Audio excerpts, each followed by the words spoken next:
Hey, y'all. Hello. I hope you're all having a good month. I know our month has been fine. Kinda. It's been, like, aggressively average, at least for, like, pandemic years. Anyway, this month our patrons voted for us to play something for Black Tabby Games. And they have this VN that's currently in development. It's in early access right now called Scarlet Hollow. The first 2 chapters are out, and we thought we'd bug around and give it a try. It looks kind of right up our alley.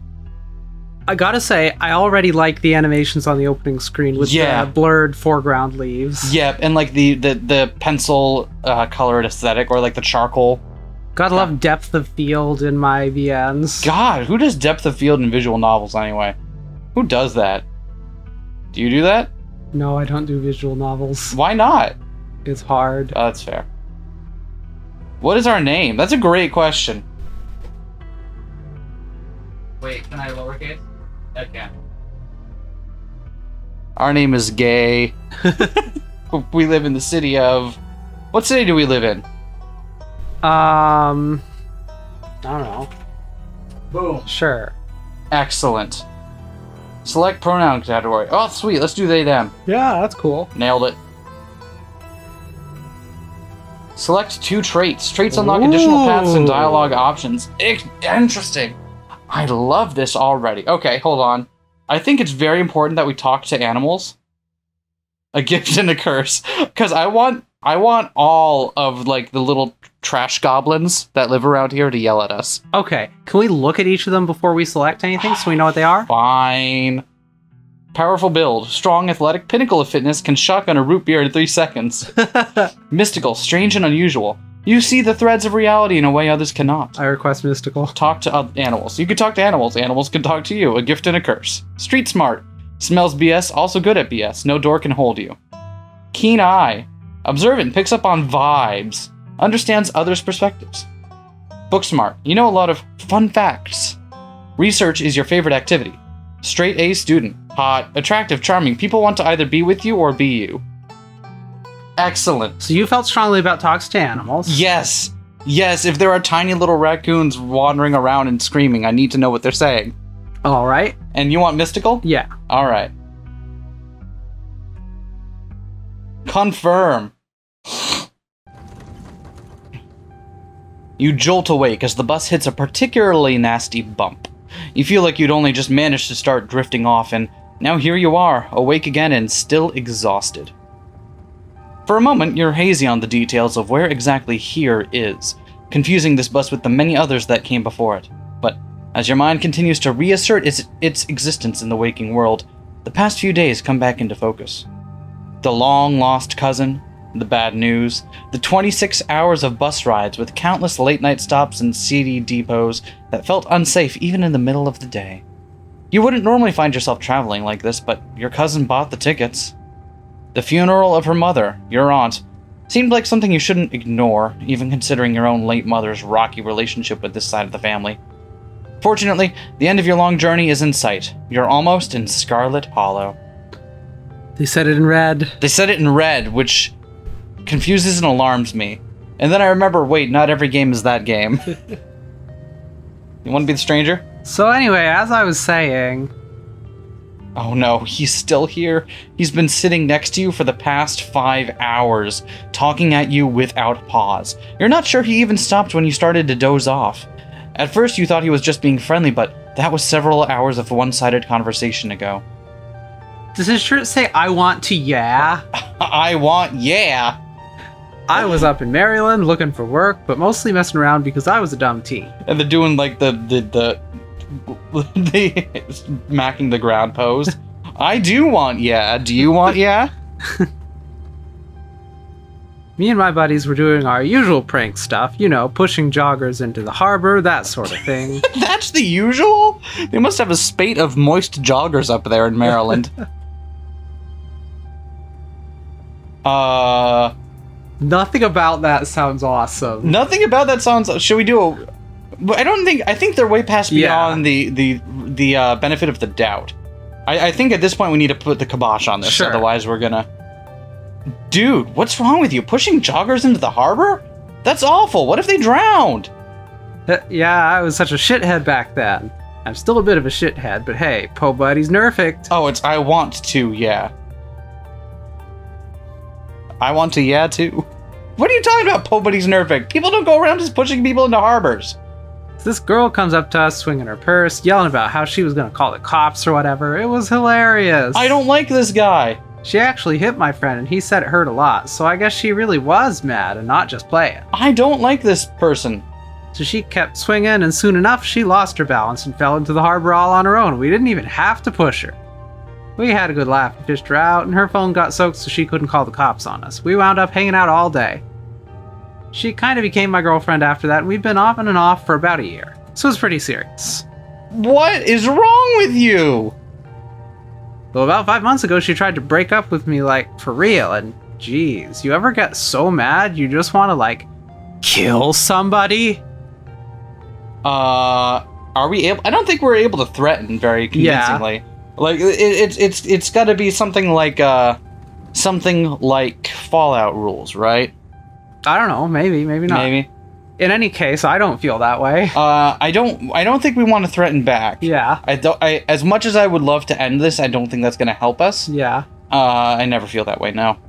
I have never wanted to kill anyone. Yeah, you're young. You'll get it when somebody tries to break your heart someday. It changes a person.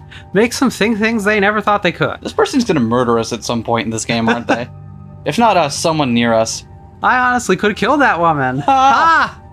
Thank you for doing the ha. Anyway, she's giving birth to our son right now, so I'm trying to get up to Virginia to be there for it. How come every other sentence out of this person is just another, like, wait, what? But I don't know if I'm, like, into that stuff, so I might just wind up on a bus to New York or something instead. I've always wanted to go there. I love the precocious face, like, oh, what a scamp.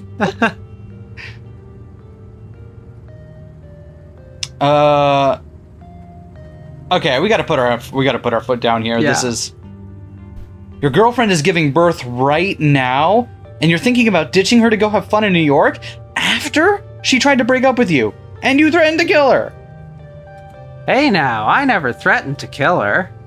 Okay, maybe over text, just a little. But fatherhood is scary, plus her mom is there, so it's not like she's alone. Her mom doesn't like me much, so I'd probably just make things super stressful. She'll understand, she's chill. Anyways, where did you say you were headed? Mystical. I'm returning to my ancestral... Wait, hold on. Mystical. Oh wait, this is at bar! Okay. Oh, I need to pay more attention because I didn't realize we were missing options those other times. Okay. Okay. Pick mystical, though? Yeah. Yes, we're going to. I'm returning to my ancestral home. My mother fled from her destiny there many years ago, but now that both she and her sister have departed from this world, I can feel it calling me back. The young man anxiously shifts in his seat. For one perceptible moment, it's his turn to feel uncomfortable, before he catches himself and heartily laughs. Oh, you must be talking about Scarlet Hollow, right? Damn it, he found out! Or the Holler, as they call it in the mountains. God, no! Stop. I don't want you to, yeah. That's the only other stop until this bus turns around, so if you aren't getting off at my stop, you must be headed up that way. Almost nobody ever goes there. I'm usually alone on the bus by now. Though, actually, I had a couple of buddies who went up there to work in the mine. There's a coal mine up in the Holler, you see. And there's always a job listing or two on the boards around here. I've never wanted to do that kind of thing myself. I like my lungs the way they are, thanks, but my buddies got desperate enough to try it. I haven't heard from them in a while, now that I think of it. I should see if they're on Facebook, see how they're doing up there. You do that. Hope they didn't die. Ha! I'm feeling a lot of emotions towards this person right now. Oh, it autoed. Hold on. History? Here we go. He looks back at his phone, for once focused on something other than you. Let me change that real quick. Auto forward time. We're just gonna put that up to max. Anyway, go for it. Oh, this is me. It was lovely meeting you. Hope you don't get too bored without me around to talk to. Here, I have something for you. The stranger rifles through his pack before presenting you with a dripping bag of peanuts. They're boiled peanuts. I got them at a gas station a few buses back. I noticed you haven't eaten much, so I figured you could use them more than me. Plus, they dripped all over my bag, so I don't want to carry them anymore. Nice. I love boiled peanuts. Take the peanuts. No thanks. Screw you and screw your peanuts. Eat the peanuts. I kind of don't want to eat anything this man has handled. I don't either is the thing, especially if they're dripping. Screw you and screw your peanuts. Screw you and screw your peanuts. Hey man, I'm just trying to be friendly. Look, there's still a good 45 minutes left in your journey, pal, assuming nothing goes wrong. Best to have them on hand. The young man sets the peanuts down on the empty seat next to him. The juices dribble out through the bottom of the bag and into the upholstery, instantly soaking it in peanut brine. And with that, I leave you. Safe travels, Fred. I'm glad we avoided that peanut. Oh, they're there. Why do we have to look at them? And just like that, you're alone. The stranger's peanuts soaking into the seat across from you. Maybe you can finally get some sleep. Next stop, Scarlet Hollow, end of the line. Almost there. Bus. The bus finally comes to a stop, its brakes squealing as it deposits you in front of the Scarlet Hollow bus station. Well, the sign reads bus station, but calling it that feels disingenuous. At best, it's a kiosk. Though for a small town like this, you're amazed there's so much as a road, let alone a bus that drives on it every week. The driver quickly shuts the doors behind you and starts the engine, kicking up dust clouds as he pulls away, eager to leave you and this place behind. Hey, relatable. You instantly recognize the worn young woman from the few public photos on her Facebook page. She's your cousin, Tabitha, and she looks annoyed to be here. Shall we start with condolences? Sure. I think that... Why not? I'm so sorry for your loss, Tabitha. Yes, great, thank you. Fair enough. Let's get back to the estate. I don't want to spend any more time down here than I have to. Your cousin turns and motions into an old BMW parked near the bus kiosk. You follow her, clambering into the dusty relic. Well, alright then. Tabitha certainly doesn't seem to care. It doesn't take much driving before the only signs of civilization are the car you're in and the road you're on. Tabitha maintains an icy silence as she focuses on the road. Tip: dialogue options labeled Explore can usually be taken without advancing the story. They can impact relationships and unlock additional story paths, so choose carefully. Interesting. Okay, how are you holding up? Guess we're both members of the Dead Moms Club now, huh? So the funeral, have we ever actually met? Remain silent. Okay. So, from what I've looked up about this game, it has a lot of, like, flexible points. Okay. Like, there's no way we're gonna see everything. Okay. That's just not gonna... Each playthrough is gonna kind of be its own thing. So, I'm gonna recommend in situations like this, we just kind of go with our gut. Yeah. And not worry too much about where it's gonna lead us. Sounds reasonable. So, since she didn't seem to care that much that her, about her condolences, maybe going for the jokey route. Sure. How's that? Yeah? Sure, why not? Guess we're both members of the Dead Moms Club now, huh? I misread her entire... Your cousin turns to stare at you, an icy hatred in her eyes. Maybe this would have worked to ease the tension if she were someone else, but she isn't. She turns back to the road, her expression cold and unforgiving. Oops. Should we... I have a feeling we're only going to dig ourselves deeper at this point. I don't know. Do you want to... Why not try being nice about it? How are you holding up? Fine.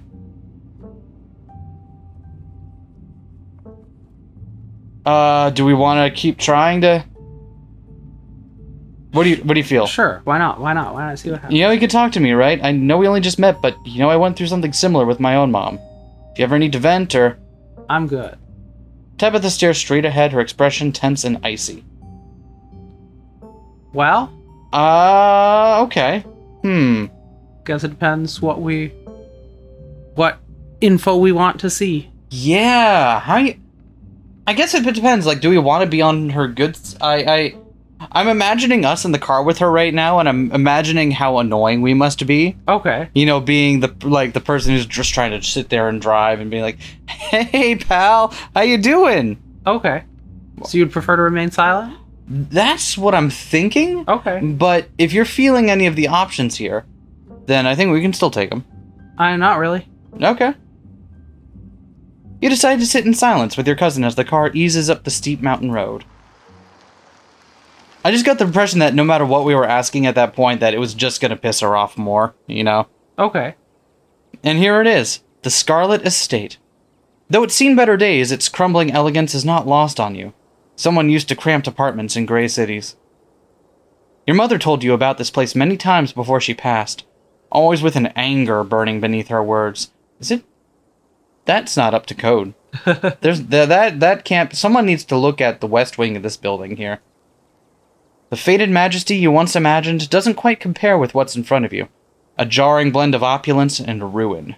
As you stare at it perched on the crumbling cliffside, you can't help but feel like it's something that should have been left to rot a long, long time ago. As soon as you enter, you're hit with a blast of dusty air. Everything in this room has been here for much longer than you've been alive. Each object cemented in place with layers of dust and cobwebs. You can hear doors creak on their hinges and the aches and moans of ancient floorboards as the house itself sways in the wind. Welcome to our family's humble estate. Unfortunately, due to the current state of the house, only a few rooms will be safely accessible during your stay. I wouldn't go wandering anywhere else if you value your limbs. The floors have been known to give out. Why are we staying here then? If you know what's good for you, you'll stick to your room, your bathroom, and the kitchen. And the hallways, I guess. But only the hallways that you need to use to get to those places. Okay. I'll show you around so you know where it's safe to walk. You can leave your bags here for the time being. I was gonna say, this is moderately alarming. We have... So you live here. It's beautiful. Lie, it's beautiful. Really let this place go, huh? Thought y'all were loaded. Can't you afford to fix this dump? What are you feeling here? I don't know. Let's see. Well, as long as we've cemented ourselves as the thoroughly awkward person that doesn't know how to start a conversation well, maybe leaning in at this point. Sure. So, you live here? I love the expression she's giving us. I'm so sorry, Tabitha. Yeah, I'm letting you stay here for free. So mind your manners. Or did your mother not teach you about those? Should we take our tour? She knows our mom's dead. That's rude. Follow me. We are not doing a good job ingratiating ourselves to Tabitha, and it's mostly my fault. You put your bags down and follow Tabitha through a long, dusty hallway. She delicately steps over holes and tears in the floor, and you do your best to trace her steps. Kitchen. On Wednesdays, a woman from town comes in and does the cleaning. Her name is Janie. I wouldn't recommend socializing with her. She'll talk your ear off. If you need any food, there's fixings for peanut butter and jelly. Don't touch my mac and cheese or my ice cream. Those are off limits. Oh, and you can also access the garden through here, but it's pretty wild, so I wouldn't if I were you. Tip: some explore options prevent you from taking others, so choose carefully.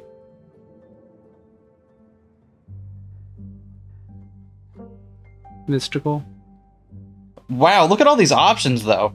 Alright, so there's alright, what's next? What if I want ice cream? There's someone in town to buy food. The PBJ, it's perfect, but lying. It's nice, place is nasty. Someone cleans this place, and I can feel nature reclaiming this place. We took mystical, we're using mystical. We're using mystical, exactly. I love the idea of us being a slightly aloof mystical person who is not used to talking to others on their level and constantly fumbles while trying to just have basic social conversations. I feel a wild energy in this room, as if the natural world is creeping in to finally reclaim its territory. Okay, geez, I get it. You think it's messy. I'll tell Janie to be more thorough this week. You should know there's only so much anyone can do with a country house this old. It's always going to be a little grimy and worn, unlike your sleek city apartments.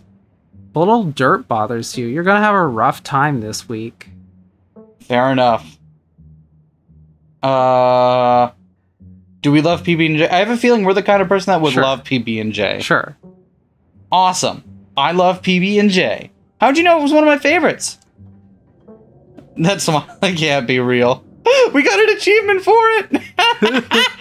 That's such a great smile! I didn't, but good for you. Okay, so what if I want ice cream?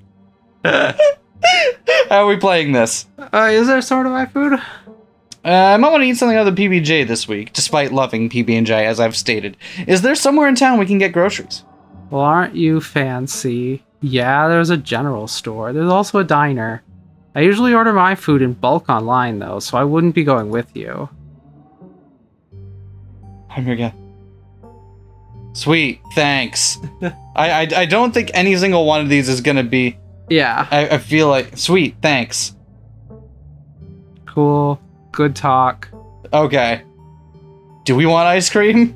It's already been told to us that it's off limits. Okay, okay. Alright, what's next? On the tour. Bathroom, follow me. Great, it's been hours since I've gone. As the two... We are just offering this stuff up for free, huh? As the two of you leave the kitchen, you pass by a tuxedo cat sitting on the countertop. Talk to animals. Talk to animals! Talk to animals. Don't try to pet Frou Frou. If she wants to be pet, she'll let you know. Ne me parle pas. I do not speak to... Is she French? She's named Frou Frou. That's true. Sorry, I don't speak French. I'm sorry, little lady. Je ne parle pas français. Of course, how typically American. I shall debase myself by speaking in your tongue, but only so that I might insult you directly to your face, you uncultured swine. I kinda got a feeling for the accent part. Haha, very funny. Her name sounds French. Stop wasting my time and let's finish the tour. We just got insulted by this cat. This cat does not want to give us the time of day. You once again follow Tabitha through a long, dusty hallway. Maybe after a few nights it'll get easier to navigate these spaces, but for the time being, you feel lucky to have not fallen through the floors. Guest bathroom, not much to show. It's a bathroom. I'll wait outside. Do what you must, if you must. It's a nasty, wretched bathroom. Piles of junk sit untouched in the corners of the room, and mystery stains paint the floor.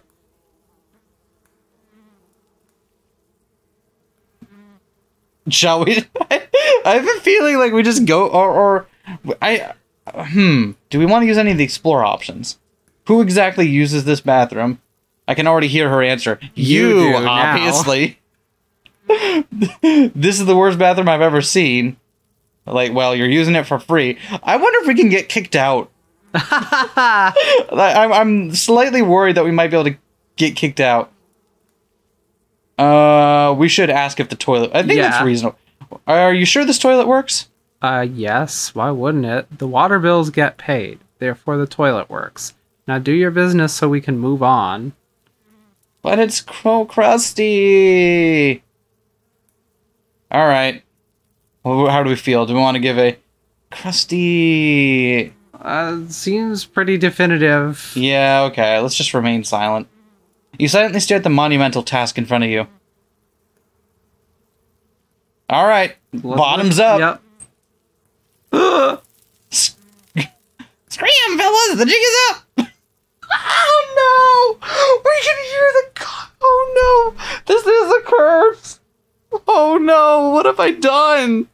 Your pick. I'm so... All your pick has done is got her mad at us. All any dialogue option has done is get her mad at us. Fair enough. Bugs skitter from the bowl as you lift the seat.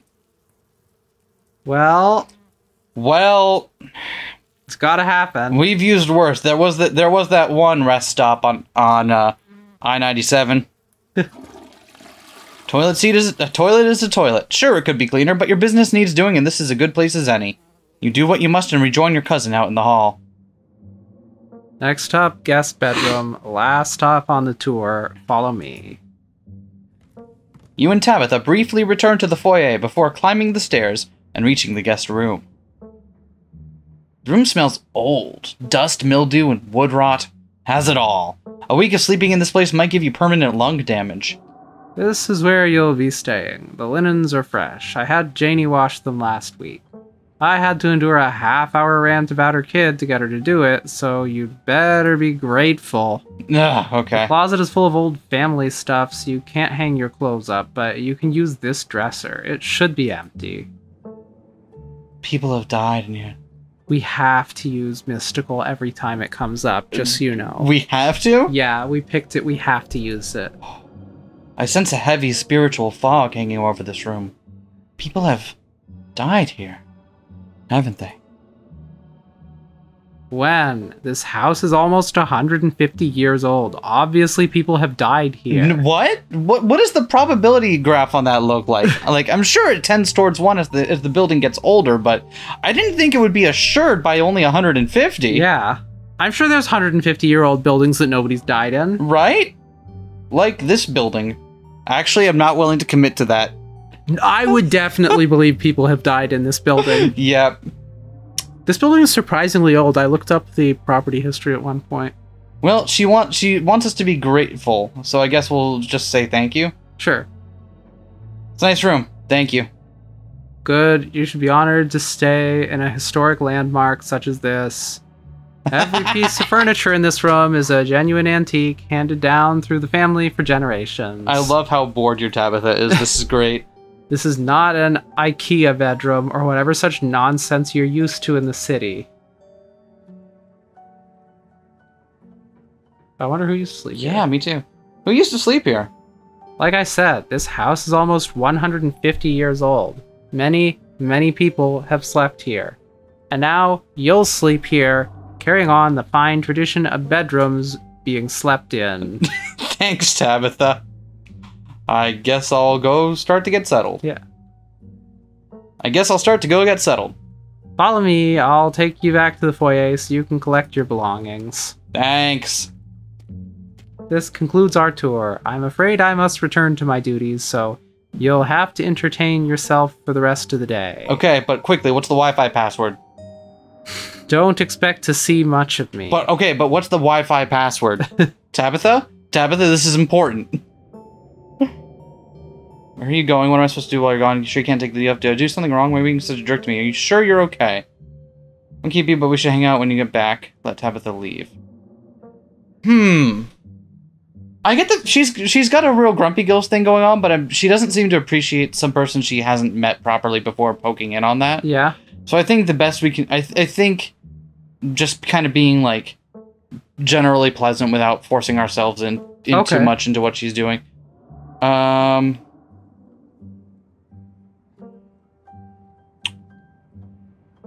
What am I supposed to do while you're gone?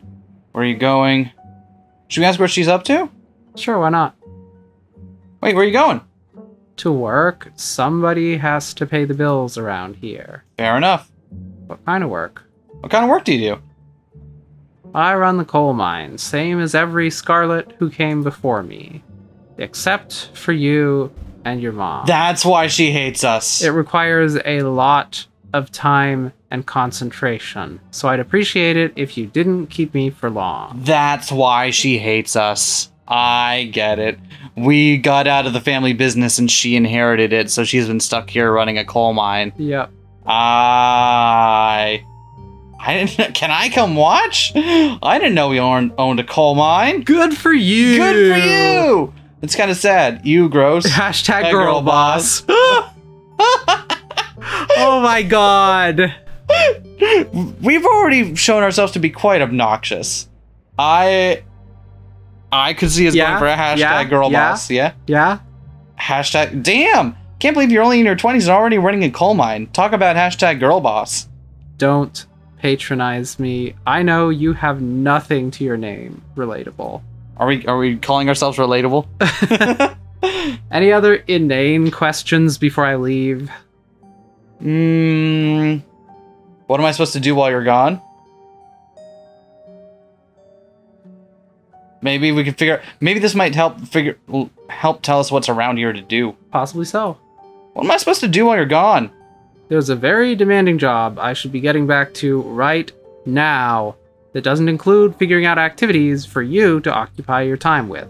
I'm not your babysitter. Why don't you, I don't know, go walk around in town or something until you get tired? There are historic buildings to look at. I'm sure you'll have a great time. Tabitha's smile! Oh god! The insincere smile? It's too much. Can you take me into town? As long as we're being obnoxious and pressing her, why don't we ask if we can get a ride into town? Okay. You can take me to town before you leave? No, it's just down the hill. You can walk there yourself. Awesome. Okay, I think we're done. I think we're done keeping her. Sounds like a plan. I won't keep you, but we should hang out when you get back. Should we? I mean, we've already leaned into being obnoxious at this. Okay. I won't keep you, but we should hang out when you get back. We'll see. There's a lot that needs to get done this week. Your cousin leaves through the front door. And now it's just you and this sprawling, decrepit estate. Okay, so the stuff we asked about is now options here. PBJ sounds great right now. Settle into your room. Go straight to the forbidden wings of the estate. Might as well head to town. Interesting. So the questions we asked led to these options, it looks like. Did they? I'm guessing. Maybe? Maybe. PBJ sounds great right now. You know what? Okay. I want to go see if we can talk to the cat anymore. You haven't had anything to eat all day. The only things louder than your stomach right now are the creaks and moans of this ancient place. A PBJ sounds exactly like what you need to take on the rest of the day. You head to the kitchen. You're back in the kitchen ready to craft a beautiful peanut butter and jelly sandwich. It's a daunting task given the state of the place, but the aggressive growls of your stomach outweigh your fear of food poisoning. To get started, you'll probably need to find some peanut butter, some jelly, bread, plates, and a knife. Yup. Frau hisses at you as you draw near and remains firmly in place. You might want to talk to me, but I don't want to talk to you. Go away. Let's explore. Let's try all the options. Maybe the cat knows stuff that we're gonna piss off the cat. Are we just gonna piss off everyone? I mean, clearly the answer is yes. What can you tell me about my cousin? This is the first time I've ever met her. Spare me your life story. Tabitha at least knows not to bother me. I see. Really not gonna get anything out of this, huh? Well, only one way to find out. Do you like living here? I despise small talk. Can you tell me about Parlan? I never knew my aunt. She's dead. I don't waste my time on corpses. If you won't take the hint, I suppose I have to take things into my own hands. Frau lunges at your hand and bites you hard. You back away. Fair enough. All right. Wow, we are terrible at getting along with people. All right. So let's, we need a bunch of things. Let's search the fridge. As you approach the fridge, your eyes catch a note taped to the door reading, Janie, stay out, in all caps. Below it, in a separate handwriting, are the words, Okie dokie. You open the fridge. You already feel a deep urge to wash your hands, even though you have yet to touch anything other than the handle. I don't think we're going to examine the takeout. We could take the ice cream! Oh, no. Oh, no, we're not going to be an asshole. I mean, we're going to be an asshole, but we're not going to be, like, an active asshole, you know? Take the jelly. You reach for one of the unopened jars of grape jelly, carefully checking its expiration date. You breathe a sigh of relief when you realize it's recent. Wait. It only expired recently. This was either purchased specifically for you, or jelly is one of the few things in this kitchen Tabitha actually uses. All you need now is a plate, a knife, bread, and some peanut butter. Better close this fridge and keep looking.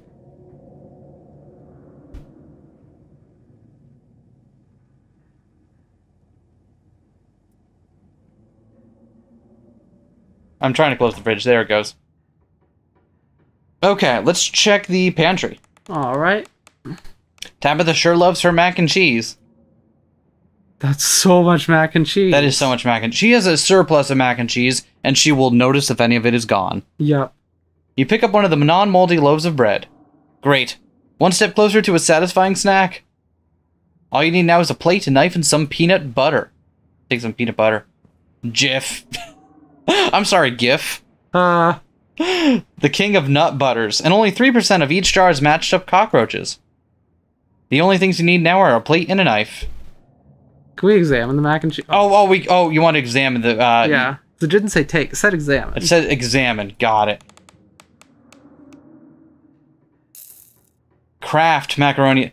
You pick up a box of Tabitha's mac and cheese. You can't say you've ever seen the brand before. Oh, no. Oh, no. No! That's so mean. That's so mean. We're just going to put it back. Staying away from the mac and cheese was one of your cousin's hard rules, and she already seems to not like you. You put the box back where you found it, reluctant to make things worse than they already are. We went up to the line, though. Did we? Is examining a thing the same as taking it and using it and eating it? No. I said we went up to the line, so we didn't cross the line into... I don't see what about it is up to the line. We didn't prepare it and eat it. Yeah, that's correct, but what about that is up to the line? If we had... Up to the line implies one went as close as possible to breaking a rule without breaking it. Yeah, if we had done anything else, we would have started preparing it. The other options were to prepare it or put a dead mouse in the box. I think we went as far as we could go. Search the cabinets. Sorry, Frau. This cabinet must be where Tabitha keeps the dishware and, oddly enough, the utensils. Haha! I'll grab a bowl. You grab a plate and a butter knife. Can we examine the mug next? This is the last ingredient you need to make your PBJ. Time to get to work. I was blown away at Blowing Rock, North Carolina. Altitude 4,350 feet. It reads, I was blown away at Blowing Rock, NC. So your aunt and cousin actually traveled sometimes, even if it was only a few hours from the estate. Maybe you can route your return trip through Blowing Rock. It might be nice to see the local sights before heading home. It reads, I survived Deb's 50th. Your aunt's name was Pearl Ann, so this wasn't from her 50th. From the few stories you heard from your mom, Pearl Ann wasn't the type to have kitschy friends who gave out themed shot glasses at their birthday parties. Alright, cool. You close the cabinet and look back to the rest of the kitchen. Make that PB&J! Despite the state of this horrendous kitchen, you have successfully combined your 3 ingredients to make a peanut butter and jelly sandwich. Congratulations, you can feed yourself. Job well done. Cooking by the book. All of that hassle and it took you less than a minute to eat. The rest of the day lies in front of you. Anything else we can do in here? Check out the garden. Yeah, huh? Look at the garden. This garden was reclaimed by the wilderness long ago. You don't think you want to go out there after all. Are you even up to date on your tetanus shots? Interesting. What? But we're mystical. We wanna be attuned to the wild, probably. You close the door behind you and return to the kitchen. Alright, fair enough. Poke. Search the fridge, search the pantry, search the cabinets. I think we're done here. Congratulations, you've eaten and have a full day ahead of you. What do you want to do next? Ooh. Let's settle into our room. Okay. Now that you've finally eaten, the aches and pains of your journey have started to sink deep into your bones. You stumble up the stairs to your room, suitcase in tow, eager to unwind before you face the rest of the day. You stand at the entrance to your room. Hello, room. Take a nap, you've earned it. Put your spare clothes in the dresser, check out the closet. I heard there was sus stuff in the closet. We could take a look at that. What are our other options here? I'll let you know as soon as I can... Yep, nailed it. Look at the window, examine the painting on the wall. Start with the painting. Sure. I recognize that look. That tired eye, yep. This must be an old relative of yours. Very old, judging by the dates on the inscription. You've never heard of her, but you'd barely heard anything about your aunt and cousin until a week ago, so it's not really a surprise. Maybe you could ask Tabitha about this Mary Belle Scarlet the next time you see her. That is, if she's actually in the mood for conversation. Let's check the closet out. There's stuff in there. Scary doll. Scary doll. You can see why your cousin said you should put your clothes in the dresser instead of in this closet. There must be decades of family history stacked up in here. Pick it up, pick it up, pick it up. Of course you're sharing a room with a creepy doll. You pick up to examine it more closely. Its foot reads, Property of Alexandra. No need to carry this around with you. You close the closet behind you. Let's look out the window. Sure. You can only imagine how beautiful the garden must have been in its heyday. If you owned this place, you'd totally get out there with a shovel and some gardening gloves and whip it into shape. You'd go out and pull weeds, chop trees, carve topiaries, and do whatever you need to do to return it to its former glory. And once it was all done, you'd sit by the fountain, which of course would have a little goldfish, and drink a floral tea while enjoying the bird song. Yeah, you'd definitely do that. Just not right now. Alright, let's put our clothes in the dresser. Yes! I didn't know I was in this game. Yes, this is everything I was hoping for. You drag your suitcase over to the dresser and open the bottom drawer. An opossum lurks within. It's quiet but angry. Afraid! I think we need to make friends with this possum. Yeah. Put clothes on top of a possum. I friend, no hurt. I friend, I no hurt. Afraid! Put clothes on top of the opossum. I don't wanna. Can we just close the door and put him back? We could, but we've got more animal talking to do. I'm amused with the idea. I'm just like, hello, and like, afraid. Or like, I'm not gonna hurt you. Afraid. Goodbye. You can go back in the drawer. Your drawer now. Let's try. What's your name, little guy? What's your name? Aw, what's your name, little guy? I'm relatable. Dustin! I like Dustin! Dustin's great! Oh, I'm friends with Dustin now! This is great! What are you doing in the drawers? I don't... Maybe if we say my drawers, that might be a little... Because they're Dustin's drawers at this point. I don't want to... What do we have to Dustin if he would feel like moving? Okay. Can you move, please? I want to put my clothes in here. No, this Dustin house. Okay. Can you tell me about the human who lives here? Which human?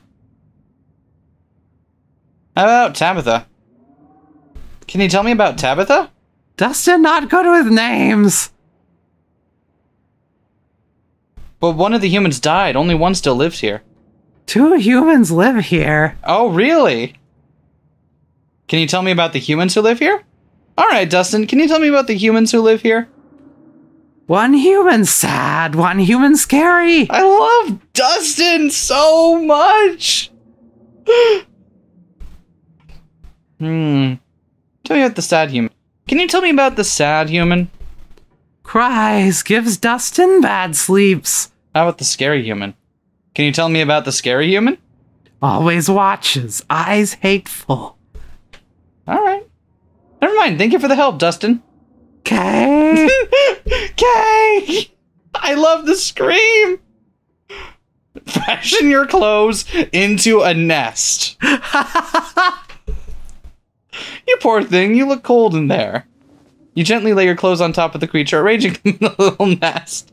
Dustin closes his mouth, somewhat more at ease than before, and looks up at you with his shiny black eyes. Human is kind to Dustin. Dustin will remember this. You close the drawer, satisfied with yourself for a job well done. Alright, you go back in. I am glad we picked talks to animals. I'm so glad. I love you open it up. Ah! Oh, it's okay. Here you go. Oh, okay. You go back in now. This is the... I need a moment. Dustin, you are the goat. Dustin's probably gonna piss in our clothing, but that's fine. Yeah. Take a nap, you've earned it. You immediately collapse onto the bed. You're tired enough that being alone in a strange new place won't stop you from passing out. Or so you thought. You cough as a small cloud of dust rises up from the mattress. These sheets might be fresh, but everything beneath them might have been around to see the dawn of civilization. You try to settle in, but the bed is lumpy in strange places, and you can feel the springs pressing through the fabric. You might be tired, but you're far from tired enough to get in more than a few minutes of uncomfortable napping. That's enough. It doesn't seem like there's much else for you to do here right now. Yeah, I feel like we might die. Like, we legitimately might just straight up die. Well, we have a save now. Yep. I mean, that's why I saved, yeah. Dustin's all snug and cozy. Let's explore the forbidden... We were gonna do this? I think we're gonna do this. Excuse me. With Tabitha gone, there's no one stopping you from going into the forbidden wings of the estate. You immediately try the nearest door, only to be impeded by a lock. That'll do it. Interesting. Okay. Fair enough. Well, now we know that there's something worth keeping hidden there. Yeah. And we know that there's someone else living here, too. We do. With your cousin gone, there's nothing for you to really do here. You drop your bags off in your room and head out to explore the town. If you'd have known you'd wind up having to walk all the way back to town, you probably would have just asked Tabitha to leave you at the bus stop. Especially with how unhappy she seemed to see you. But we wouldn't have met Dustin! No! Perfect! If you could only wipe the slate between the two of you clean and bury some of the tension. Though maybe her mother's funeral isn't the best time for something like that. Then again, maybe it's the perfect time. Alright. It's really pretty out here. I love all this artwork. Yeah. I like the hatching for the shading and stuff. Look, just like it's really good. Finally, you made it back to town. The holler, as the guy on the bus called it, has probably seen better days. It still has the feeling of an idyllic country town, but its sidewalks are cracked and many of the storefronts are boarded up, their windows dusty with age. A chill breeze sweeps down the lane and you shudder, suddenly feeling as if you're peering into a grave. Gretchen, come back. Quit bothering strangers. Why, I do declare, who is this gorgeous stranger, and why do they smell of peanut butter? Sorry about that. Gretchen can be very slippery when she wants to be. She loves to get loose and cause havoc. Do it. It's nice to meet you, Gretchen. I'm relatable. Oh my, I can't remember the last time I met a newcomer who was so wonderfully polite. It is my pleasure to make your acquaintance, relatable. That's a funny way to introduce yourself. I'm Stella. Oh, we introduced ourselves to the dog before Stella. Yeah. It's not often I see a strange face up in the holler. Every now and then there's a new crop of coal folks, but you don't look dusty enough for that. You aren't in town for the funeral, are you? The Scarlet funeral? We should introduce ourselves, yeah. Hi, I'm relatable. You must be Tabby's cousin, right? Upon mention of your cousin, Gretchen mutters under her breath, "One of these days, I'll get that Tabitha to pet me." That's the only person I can think of who would come to town for the funeral. How's she holding up? To be honest, I've been a little worried about her all alone up in that big house. Mystical. A darkness hangs over her. Whatever consumes her goes beyond the death of her mother and poisons her very soul. That bad, huh? We made a dead mom joke at first and it did not break the ice. She's always been a little rough around the edges. I figured she'd probably be having a tough go of things, but that doesn't sound good at all. That or you have a special way with words, relatable. That's true. She probably knows a different side of Tabitha than we do. Yeah, so let's ask. How long have you known her? Yeah. How long have you known her? Oh, quite a long time. The town's really small, so everyone's known everybody else as far back as they can remember. Tabby and I got a little close when we were both in the school's production of Midsummer Night's Dream. I was Puck and she was Mustard Seed. I do not remember my Shakespeare enough to know who those people are. As you might have expected, she was more than a little prickly, but I managed to soften her up a bit in the end. But then she graduated and that was that. I haven't seen that girl or her horrible little cat. Oh, that's Gretchen. I haven't seen that girl or her horrible little cat since I was middle-aged. Oh, but before it slips my mind, if you're staying up in that spooky old mansion, you must have met the Frau. How does that monster fare? I will pet her if it's the last thing I do. Ignore Gretchen, let Stella discover your quirk. Oh, do we trust Stella? She's got a Mothman shirt. Would you okay, that's fair. How could you not trust someone with a Mothman shirt? It sounds like you and Frau have a history. It sounds like you and Frau have a history. Wait, what? Are you messing with me? You can't actually talk to my dog, right? Haha, yes, this is a joke. I cannot talk to animals. Alas, you have discovered my dark and terrible secret. Shall we try play it off? Like, yeah. Alas, you've discovered my dark and terrible secret. I can talk to animals and animals can talk to me. Your dog sounds like a Southern belle when she talks. Haha, yeah, of course you're joking. You and Stella maintain a silent, awkward eye contact. I think we might have made things more awkward here. I don't know. We're not doing a good job at making friends with anyone except the animals. Well, next time you see that... Oh. Well, next time you see that devil, please send my regards. And do let her know that it's not only do I still draw breath, but that I very much plan to outlive her. Oh, if you just got to town, you must be starving. I was just on my way to the diner for a coffee, and they've got amazing biscuits. My treat. Why your treat? Okay, I'll follow. Hey, look, people! Small town diner time. The pleasant aroma of greasy breakfast food hangs heavy in the air. In contrast with the empty, lifeless atmosphere of the family estate, the diner is filled with the comforting din of human life. All of which grinds to a sudden halt as the patrons realize that a stranger has entered the establishment. I don't think we need to make an even bigger ass of ourselves than we... Yeah. Shall we just remain silent or quietly slide into the nearest booth? Probably slide into a booth. It's weird if you just stand there silently and don't do anything. Hey, this is Tabitha's cousin. They just got into town for the funeral. I'm showing them around. Stella moves to the nearest booth, and you quickly follow. There is no need to be nervous, you know. They won't bite. Hey, Stella, I went ahead and fixed you up a cup of coffee. They gracefully place a cup of specially brewed coffee in front of Stella. They get special coffee. Aw, shucks. Thanks, Avery. And here's some bacon for the little lady. For me! For me! Gretchen sniffs the bacon and digs in.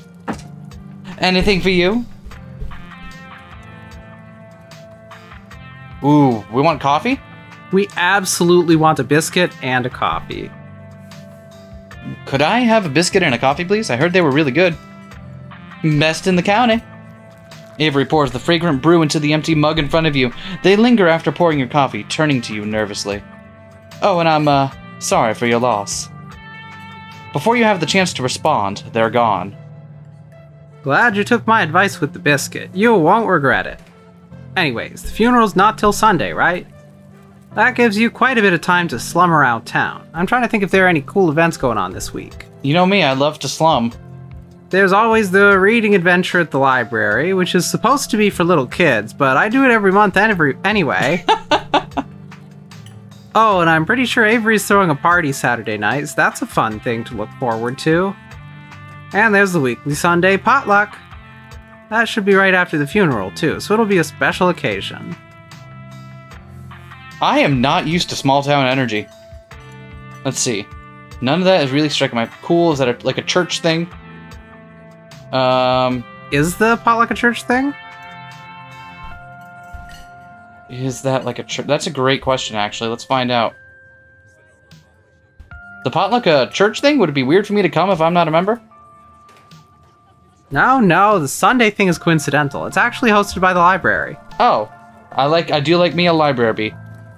Not too many people go to church around here, if I'm being honest. A non-religious community in the rural South, huh? We really want to come on that strong? I don't know. We really want to come off as the big city slicker we are, huh?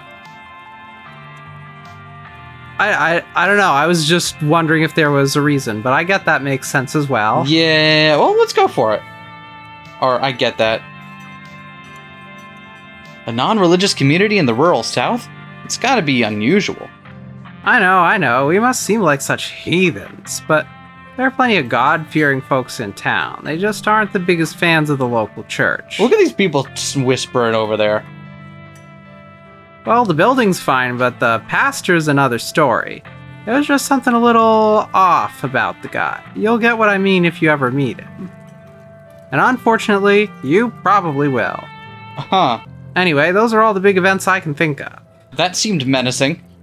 As for the day-to-day, any idea how you want to kill time for the rest of the week?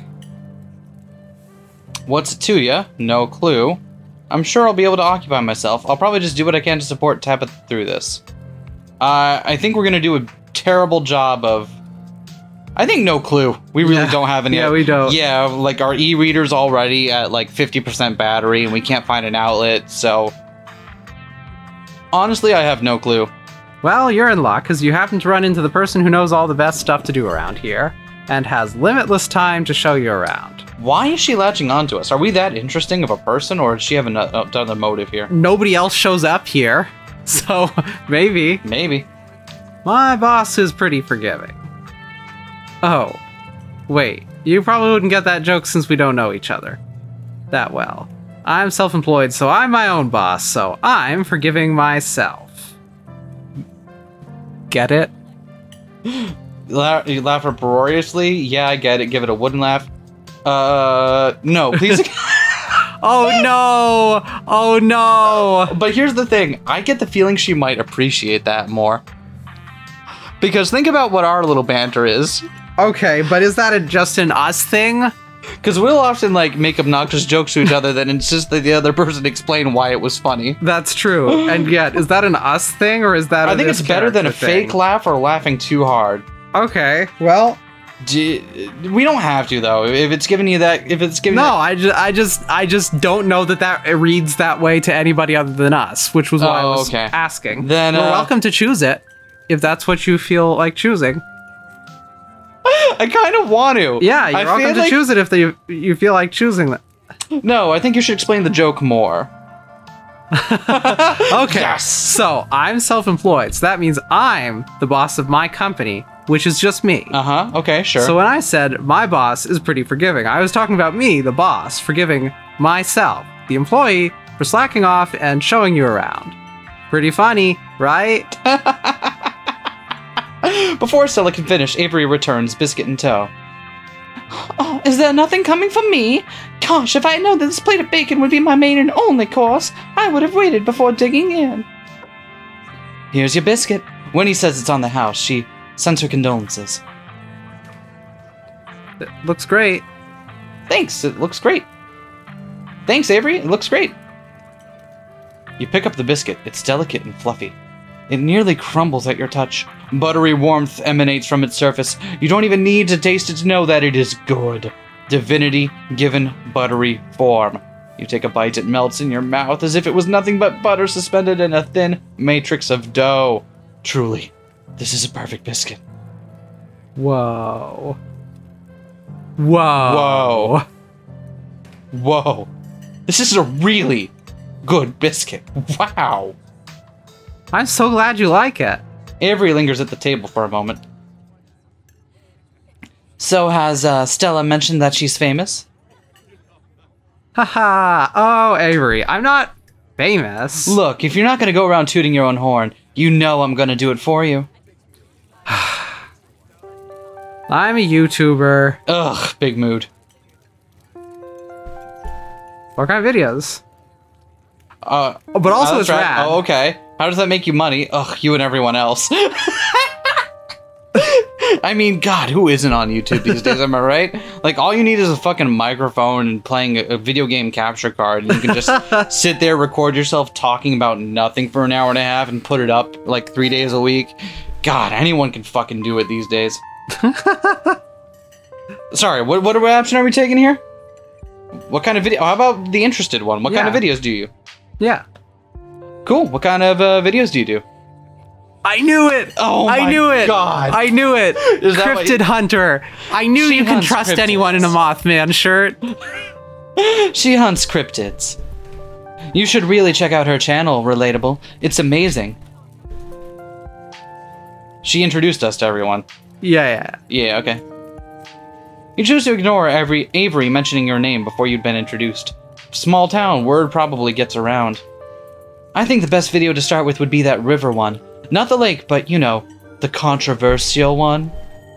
Oh yeah, the Catawba River Runner. I didn't expect much out of that footage at the time, but it wound up being my most popular video by far. Why? So the River Runner is a cryptid that's only known from a single sighting. 2 Boy Scouts thought they saw something big and weird in the Catawba River, and that's all I had to go on. But then I wound up catching this on camera. Stella pulls out her phone and shows you a clip of something in the river. Some folks said it was a beaver, but if that was the case, it'd be at least twice the size of any beaver I'd seen. I also had people saying it was a dog, or even a capybara that must have escaped from a local wildlife sanctuary. It was a mountain lion. I could smell its stink from miles away. I'm still not sure what it was, and I'm the one who saw the thing with my own 2 eyes. Gretchen thinks it's a mountain lion. That's an honest-to-God cryptid there. Whatever it is, you should leave it alone. I don't believe in cryptids. Yeah, totally a dog. Or wait, a beaver? Hold on. I feel like some of these I don't quite intuitively understand the energy they're going for. Yeah? But, let's see. Should we say Gretchen thinks it's a mountain lion? Yeah, we've already established but we're in front of another person now. Now Avery will also know. Do we want them to know as well? Avery seems fine. Avery seems on the ball. Yeah. All right. Do it. Or is she gonna get pissed at us for continuing this joke of... Do it. Okay. We pick talk to animals, we have to use talk to animals. You decide to share Gretchen's insight with Stella and Avery. Gretchen seems to think it's a mountain lion. Haha, very funny. You might have gotten me earlier, but I'm on to you. You're not gonna trick me into thinking you can talk to my dog. As for your theory, no way. It is absolutely not a mountain lion. There are no mountain lions this far east. I did a whole video on the Appalachian mountain lion myth and found Jack squat. And there's no reason one would be swimming in the river like this. They're not fans of water. Gretchen, you've made a fool of us this day. And the body is too long. No way. Personally, I'm a fan of the capybara theory. Sure, it's not like any local sanctuaries were missing one, but there's always people keeping exotic animals as pets. Kind of a sewer gator type situation. Haha, exactly. Some exotic pet owner set it free, and now it will forever roam the Catawba, confusing Boy Scouts and YouTube commenters for years to come. So, speaking of things to do around town, I was actually planning on filming this week's video tonight. I was wondering if maybe you'd want to come along? I feel like... Yes. Okay. Am I the only one feeling that we've hit it off a little bit too well? Like, we just met and you want me to be in your video on YouTube? She has a Mothman shirt! Okay. It's a pretty easy one this week. We wouldn't even have to camp anywhere. I'm gonna go after the... Wait, no spoilers. Whoops. Sorry, Avery. God, it's okay. I should probably get back to it instead of standing around chatting with friends. I'll see you all around. Now that the coast is clear, I'm going after Skunk Ape. Skunk Ape? Yeah. This sounds terrible. Can we talk to Skunk Ape? What's Skunk Ape? Heck yeah. Isn't that just the worst Bigfoot? Wow. Come out opinionated. But see, like, like if we show that, like, we're in the discourse, maybe that wouldn't, like, see, because I could see that almost being something like, oh yeah, we know what we're talking about, and we're ready to have a discussion on this topic. But let's, I think, yeah, what is Skunk Ape? What's a skunk ape? It's like Bigfoot, but smellier. Most skunk ape sightings are from Florida, but While I was doing research for last week's video, I came across a report where a lady from a town over claims to have seen one on her deck playing tug-of-war with her dog. And as I leave no stone unturned, I decided it was worth investigating. So, what do you say? Want to tag along? Hold the camera for me while I narrate against a darkening sky, that sort of thing? Again, absolutely against my better judgment. Yes, are you nuts? It's not like I have anything else going on. No, remain silent. We absolutely want to do this. We do, but we gotta see if Gretchen's gonna be there first. And that depends. Are you gonna be there, Gretchen? Oh, naturally. I wouldn't want any misfortune to befall my beloved Stella. I must stay by her side through thick and thin, however odd her passions may be. Of course, it's actually been a while since I've had anyone but Gretchen out there with me. Say no more. I'm in. This is going to be a lot of fun. I actually started the channel with a couple buddies of mine back in middle school, so it'll be kind of be like a blast from the past. Starting a channel in middle school. YouTube wasn't even like a thing when we were in... What year did YouTube start? It was in the aughts, right? Wasn't it 2007 or earlier? I thought it was 2006. Let me double check that.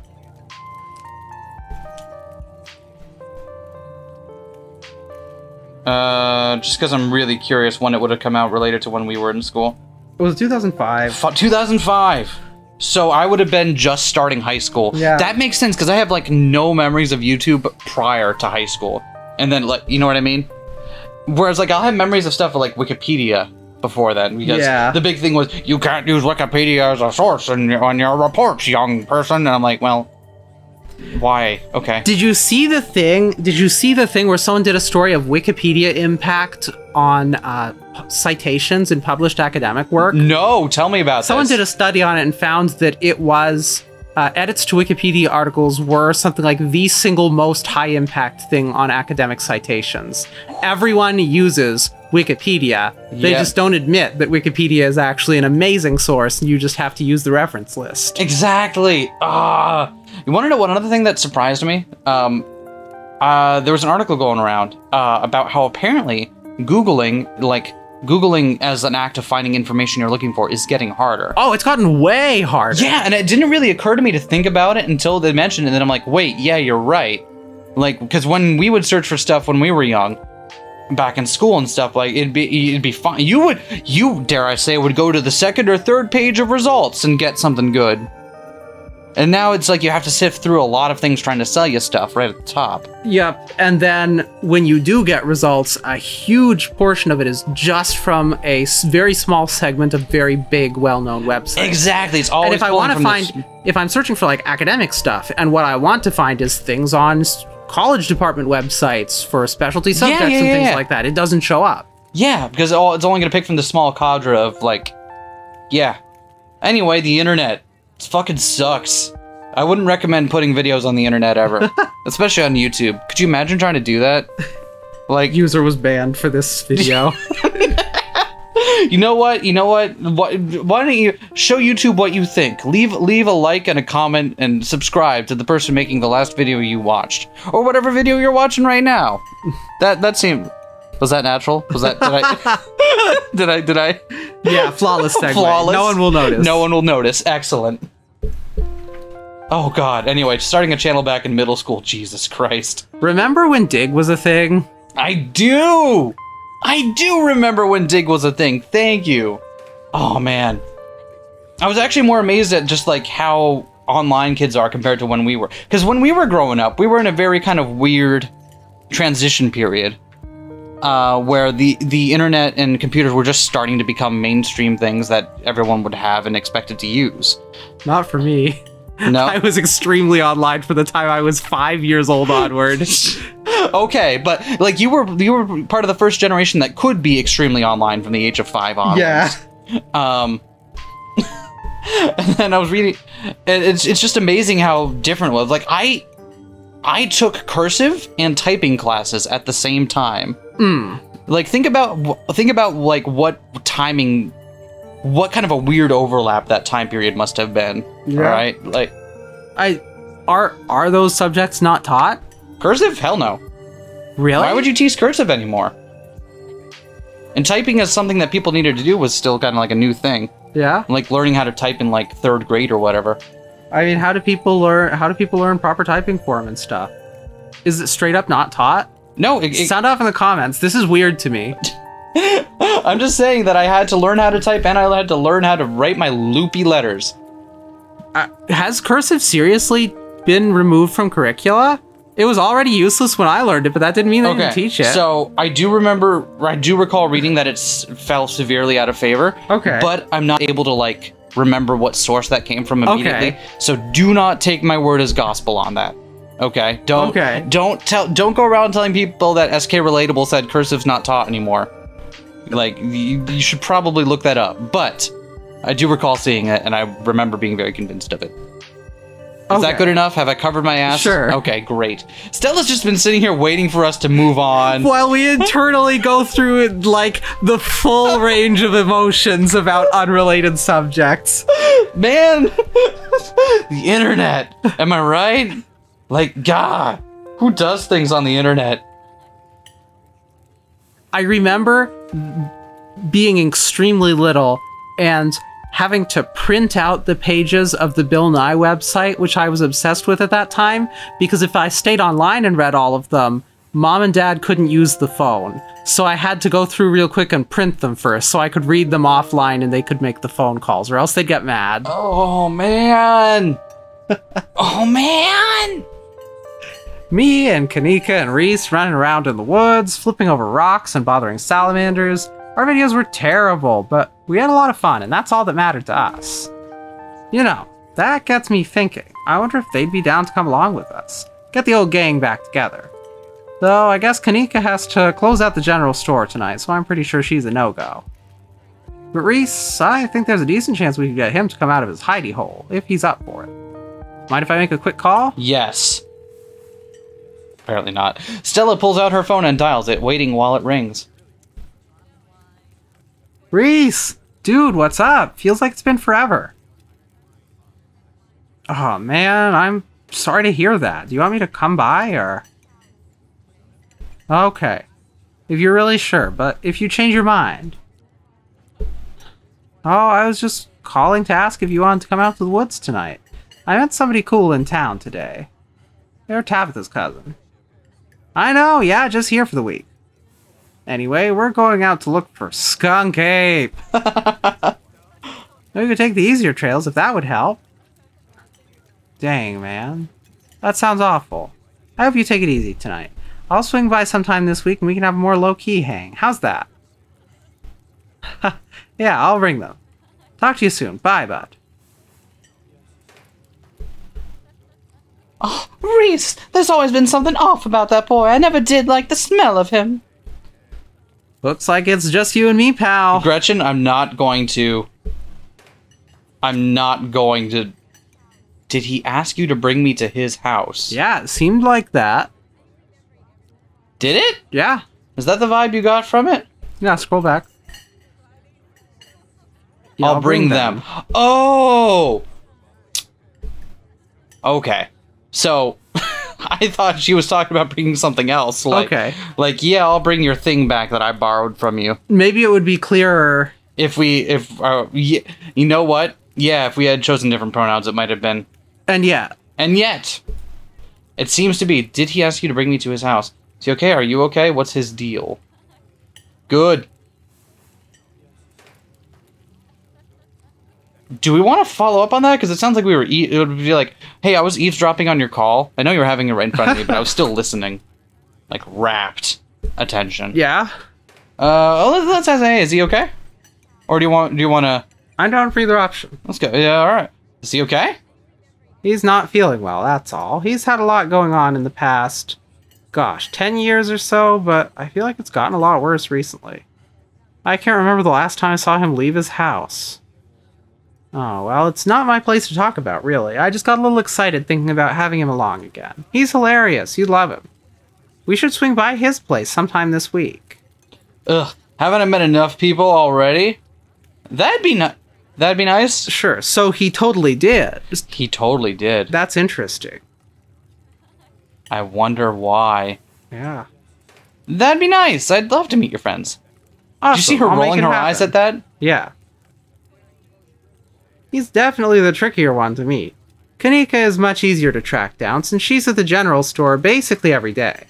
But friendship can wait. We've got a skunk ape to hunt. See this? We're setting sail aboard the SS Friendship.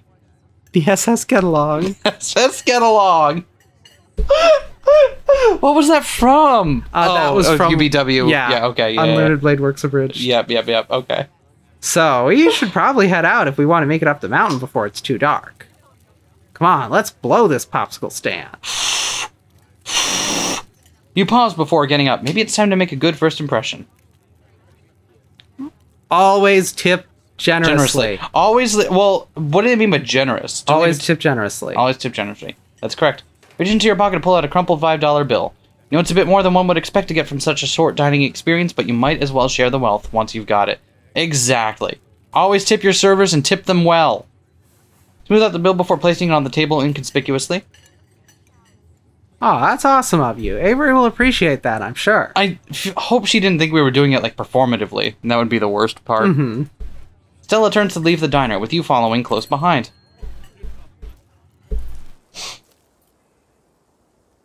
It hadn't been very cold when you first arrived in town, but as the sun dips closer and closer to the horizon, a chill descends upon the hollow, and you see your situation with renewed clarity.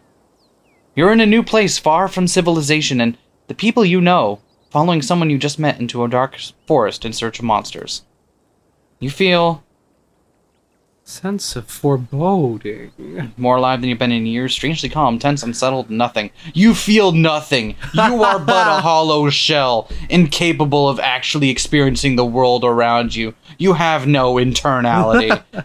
You are but a flesh puppet, sufficiently mimicking the doings of the people around you.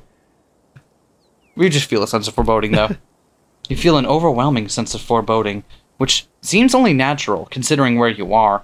Your instinct screams at you to leave, but at the same time, you're curious to see what the night has in store for you. You decide to go with the flow, to keep putting one foot in front of the other, and to not dwell too much on this strange feeling. God love this brisk fall weather. This past summer was the hottest on record. Since last year, at least.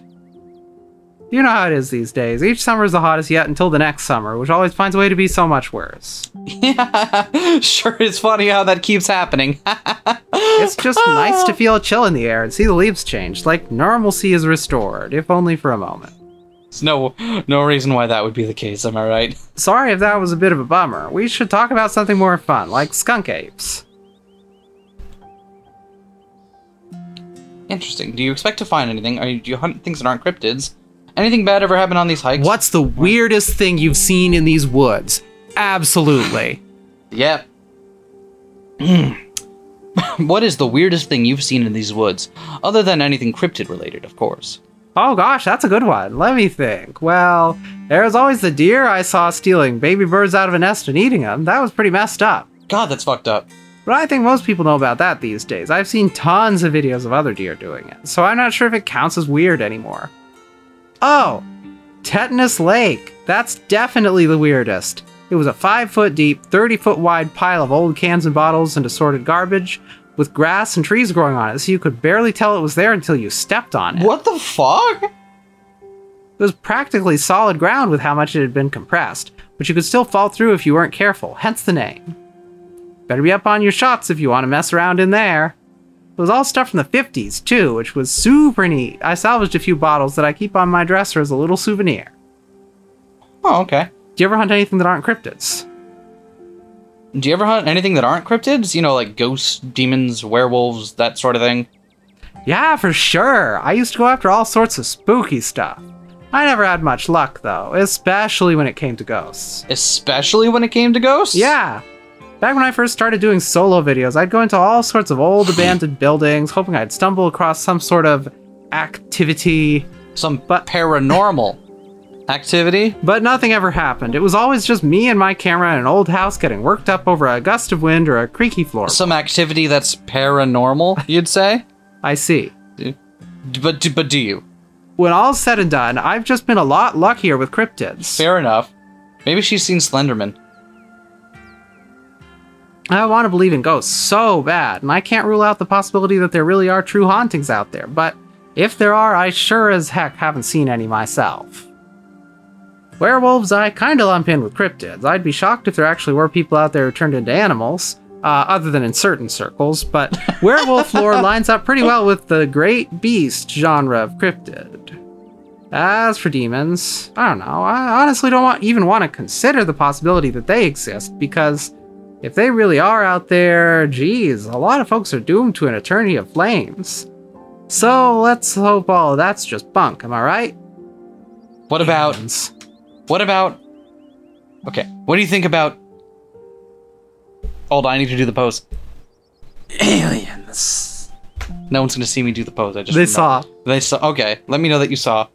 Don't even get me started. Did you see those UFO videos the government declassified? Aliens are definitely real, and they have absolutely visited Earth. Like, I believe in aliens way more than I believe in cryptids. I mean, that's true. Did you see that shit? I adore my darling Stella, but she gets the strangest ideas in her head these days. Ever since her parents went away, she's been more and more foolhardy with all this critter nonsense. Now that they've released the videos, I've swapped my stance 180 from being a UFOs are real truther to a UFOs are fake truther. Because if they were real, they wouldn't have released all that shit. If they were real, they wouldn't tell us they were. Yeah, right. You don't see me hunting aliens out here because we know they're real. Mystical. There are things that exist beyond our realm, but I wouldn't call them aliens. Mystical. But we don't want to disagree. Mystical. Heck yes, aliens are real. I'm skeptical. See, that's just what the government wants you to think. Okay. But mystical. But I don't want to knock their... I feel like this is the one time where, like, I don't think we are knocking it. I think it's fine. There are things that exist beyond our realm, but I wouldn't call them aliens. Everything that exists in this universe is cut from the same cloth, one way or another. To call something an alien is to imply that it is something else, something that doesn't belong. Whoa! You gotta meet my friend Kanika's mom. You two would get along. You really expecting to find anything? Are you really expecting to find anything out here? What are the chances we actually run into a skunk ape on the one night of filming? That's fair. We are hunting a creature that stayed hidden from humans long enough to gain a mythic reputation.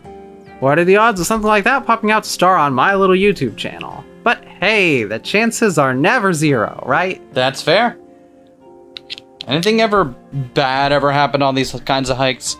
You know, just curious. Just in case, for the old noggin, you know, just put it in the old knowledge bank. Let me think. There was that time back in early high school when Reese fell down a cliff. That's no good. But he was fine. We had some folks from town rig up a pulley to get him out of the ravine, and his leg only took a couple months to heal. Okay, cool. So, alright, I've got a lot of questions. Shall we go, like, breadth first or depth first here?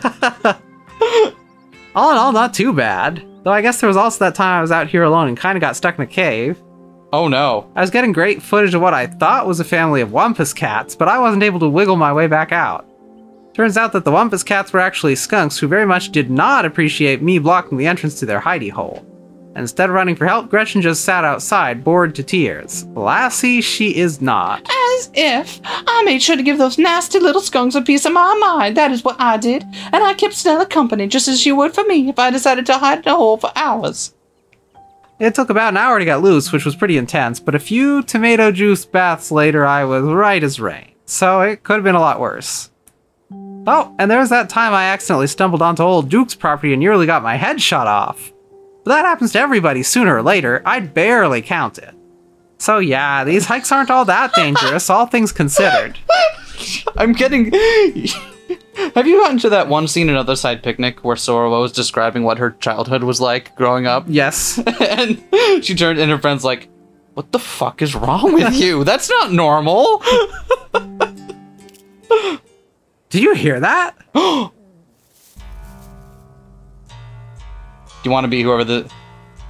Oh, calm down, Gretchen, you old mutt. Oh, Duke, you rascal. Oh. Same to you, Stella. You're always jumping at nothing, girl. Oh my god, can Duke tuck to Gretchen? Maybe. Sorry for being jumpy, Duke. I thought you were... Some creature of darkness? Nah, girlie, just old Duke.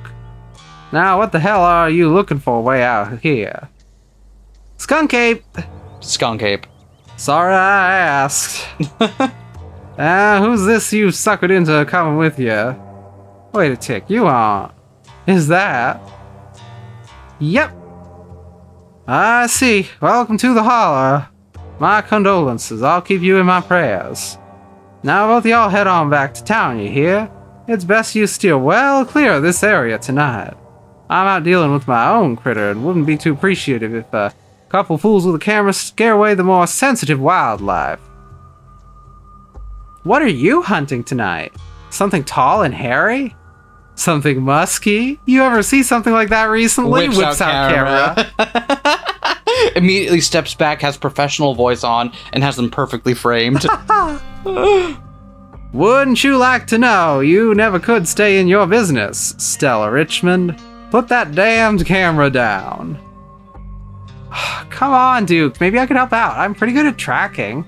You know, I learned from the best. That you did, but I have yet to see a shred of proof that you listen to any of it, the way you tromp around the woods at night yelling about chunkabungas or what have you. I think you mean Chumbawamba. The ultimate cryptid. They get knocked down, but then they get back up again. It's unseemly.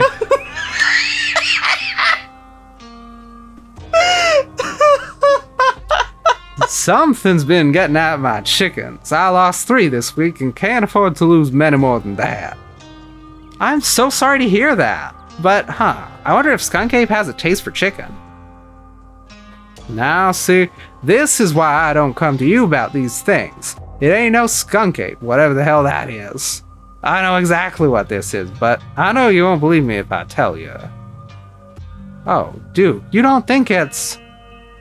I do, actually. It's those damned mountain lions. They're out there, Stella. I don't care what your little investigation turned up. You haven't been out in those woods as long as I have. These sons of bitches are sneaky, of course. You wouldn't find any in one night of tracking. A regular old catamount, huh? And I know for a fact that's been what's getting at my chickens. It couldn't be anything else. I'm telling you, man, mountain lions are extinct in these parts. There hasn't been an actual sighting since the 1990s, and even those were iffy. It's true. There are mountain lions out here, sure as sin. They pee on all the best trees. I can't believe you got there on your YouTube saying some river monster spotted by a couple school-age Boy Scouts has been 100% confirmed. Yet Appalachian cougars are some kind of far-fetched fantasy made up by geezers like me. You make me look like a fool. I read those comments people were posting on your video. They were calling me all kinds of names just for seeing things with my own eyes that I know to be true. I'm sorry, Duke. I didn't mean to sick anybody on you. I just don't think it's plausible. You'll eat those words when I come carrying a mountain lion corpse out of these woods at dawn. And if you two don't want a face full of buckshot, I suggest you run home and stay out of the woods tonight. But I don't think this ends well for you. But we were here first. What? If you find a mountain lion, don't kill it! Right on, Duke. Kill that mountain lion. Can you just buy more chickens? Okay, let's go. This is the one guy that I have a feeling mystical might not work very well on. What do you mean? Because it worked fantastically on Tabitha. Nothing works on Tabitha. That's the point. I don't think this ends well for you. That makes it sound like we're gonna kill him. Yeah, it sounds threatening. Yeah, let's not. What? If you find a mountain lion, don't kill it. Right? Yeah? Really? It killed his chickens. Yeah, but mountain lions are endangered in this area. They are? Pretty sure. I don't know that. Hold on. Good knowledge if so. Good knowledge if so. Let me just take a look at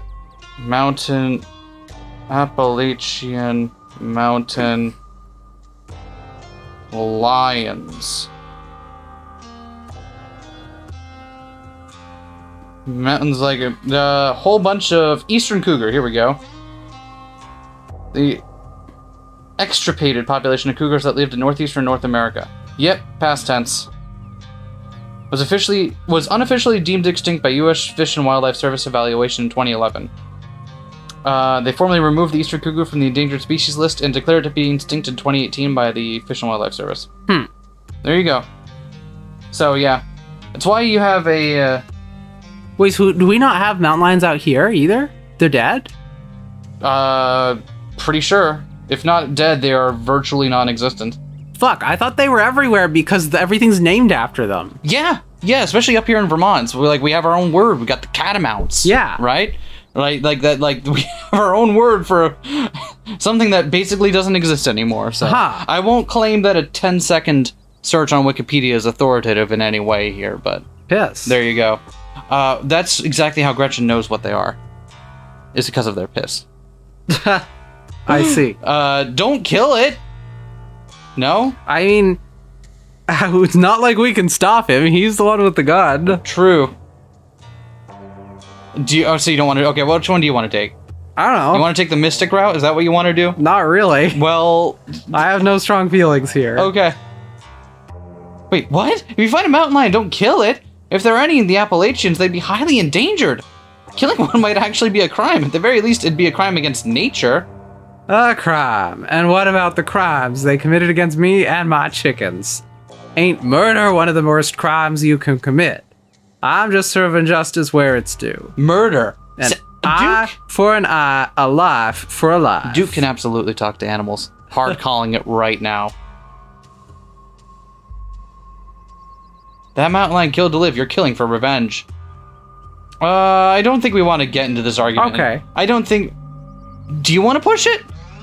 I don't think there's anything... I didn't want to get into the argument in the first place. Well, okay. Yeah. Alright. I've said my piece. If you decide to kill a rare and beautiful creature for the crime of trying to survive, the guilt rests solely on your shoulders. Stella, let's go. If he wants us gone so bad. Right on, Chief. About time. Have a nice night, y'all. Because he describes it as murder. Yeah? Yeah, he absolutely can talk to animals. I just a hard read on this one. As you and Stella return to the trail, she carefully looks back the way you came. Okay, the coast is clear. There's no way we're letting Duke edge us out that easy. Come on, I know a trail that'll let us get around him. Yes, I knew you wouldn't give up on the hunt. Lead the way. Oh no, we're not actually headed back to town? You sure you don't want to, like, watch a movie instead? No way, not with Duke and his shotgun about there waiting to blow our heads off. Silently follow. The hunt. Yes, I knew you wouldn't give up on the hunt. Never. Okay, how do you speak in bold text like that? That's impressive. And trust me, we don't have anything to worry about from old Duke or his shotgun. I've gone out hunting with him before. The man sounds like a truck crashing through the trees when he walks. Fair enough. Even if we do cross paths, we'll hear him long before he catches wind of us. Trail's just up this way. Let's go. Yeah, going out in the woods at night. Alright, this looks like a good shot. Mind holding the camera? Shot with what? The camera? Shot with what? Let's go with that. She hands you the camera, the alleged camera, and takes position.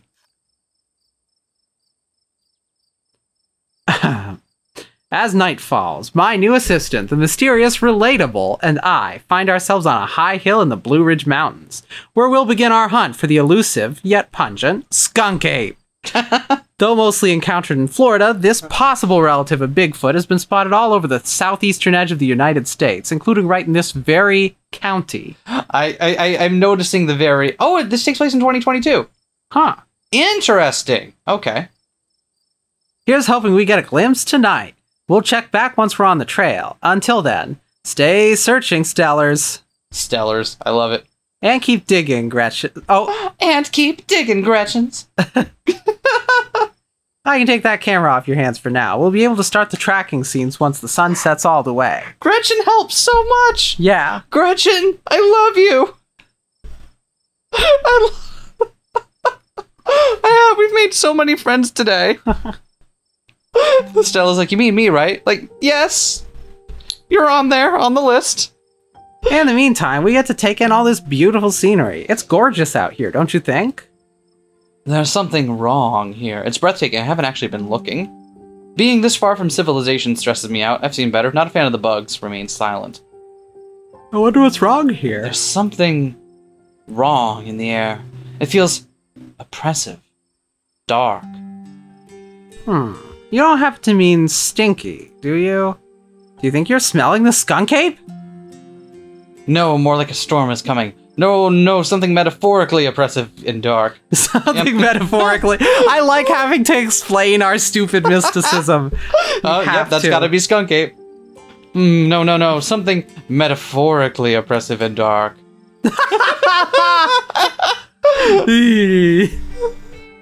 Dang, I thought we might have stumbled across its trail.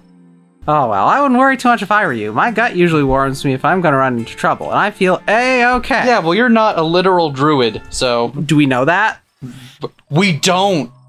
But we've been getting warning signs, and she hasn't. Yeah? Or she's been quiet about them.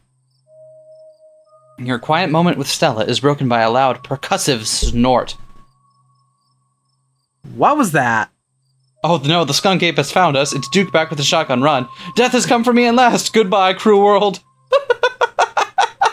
How are we playing this? I think what was that? Okay.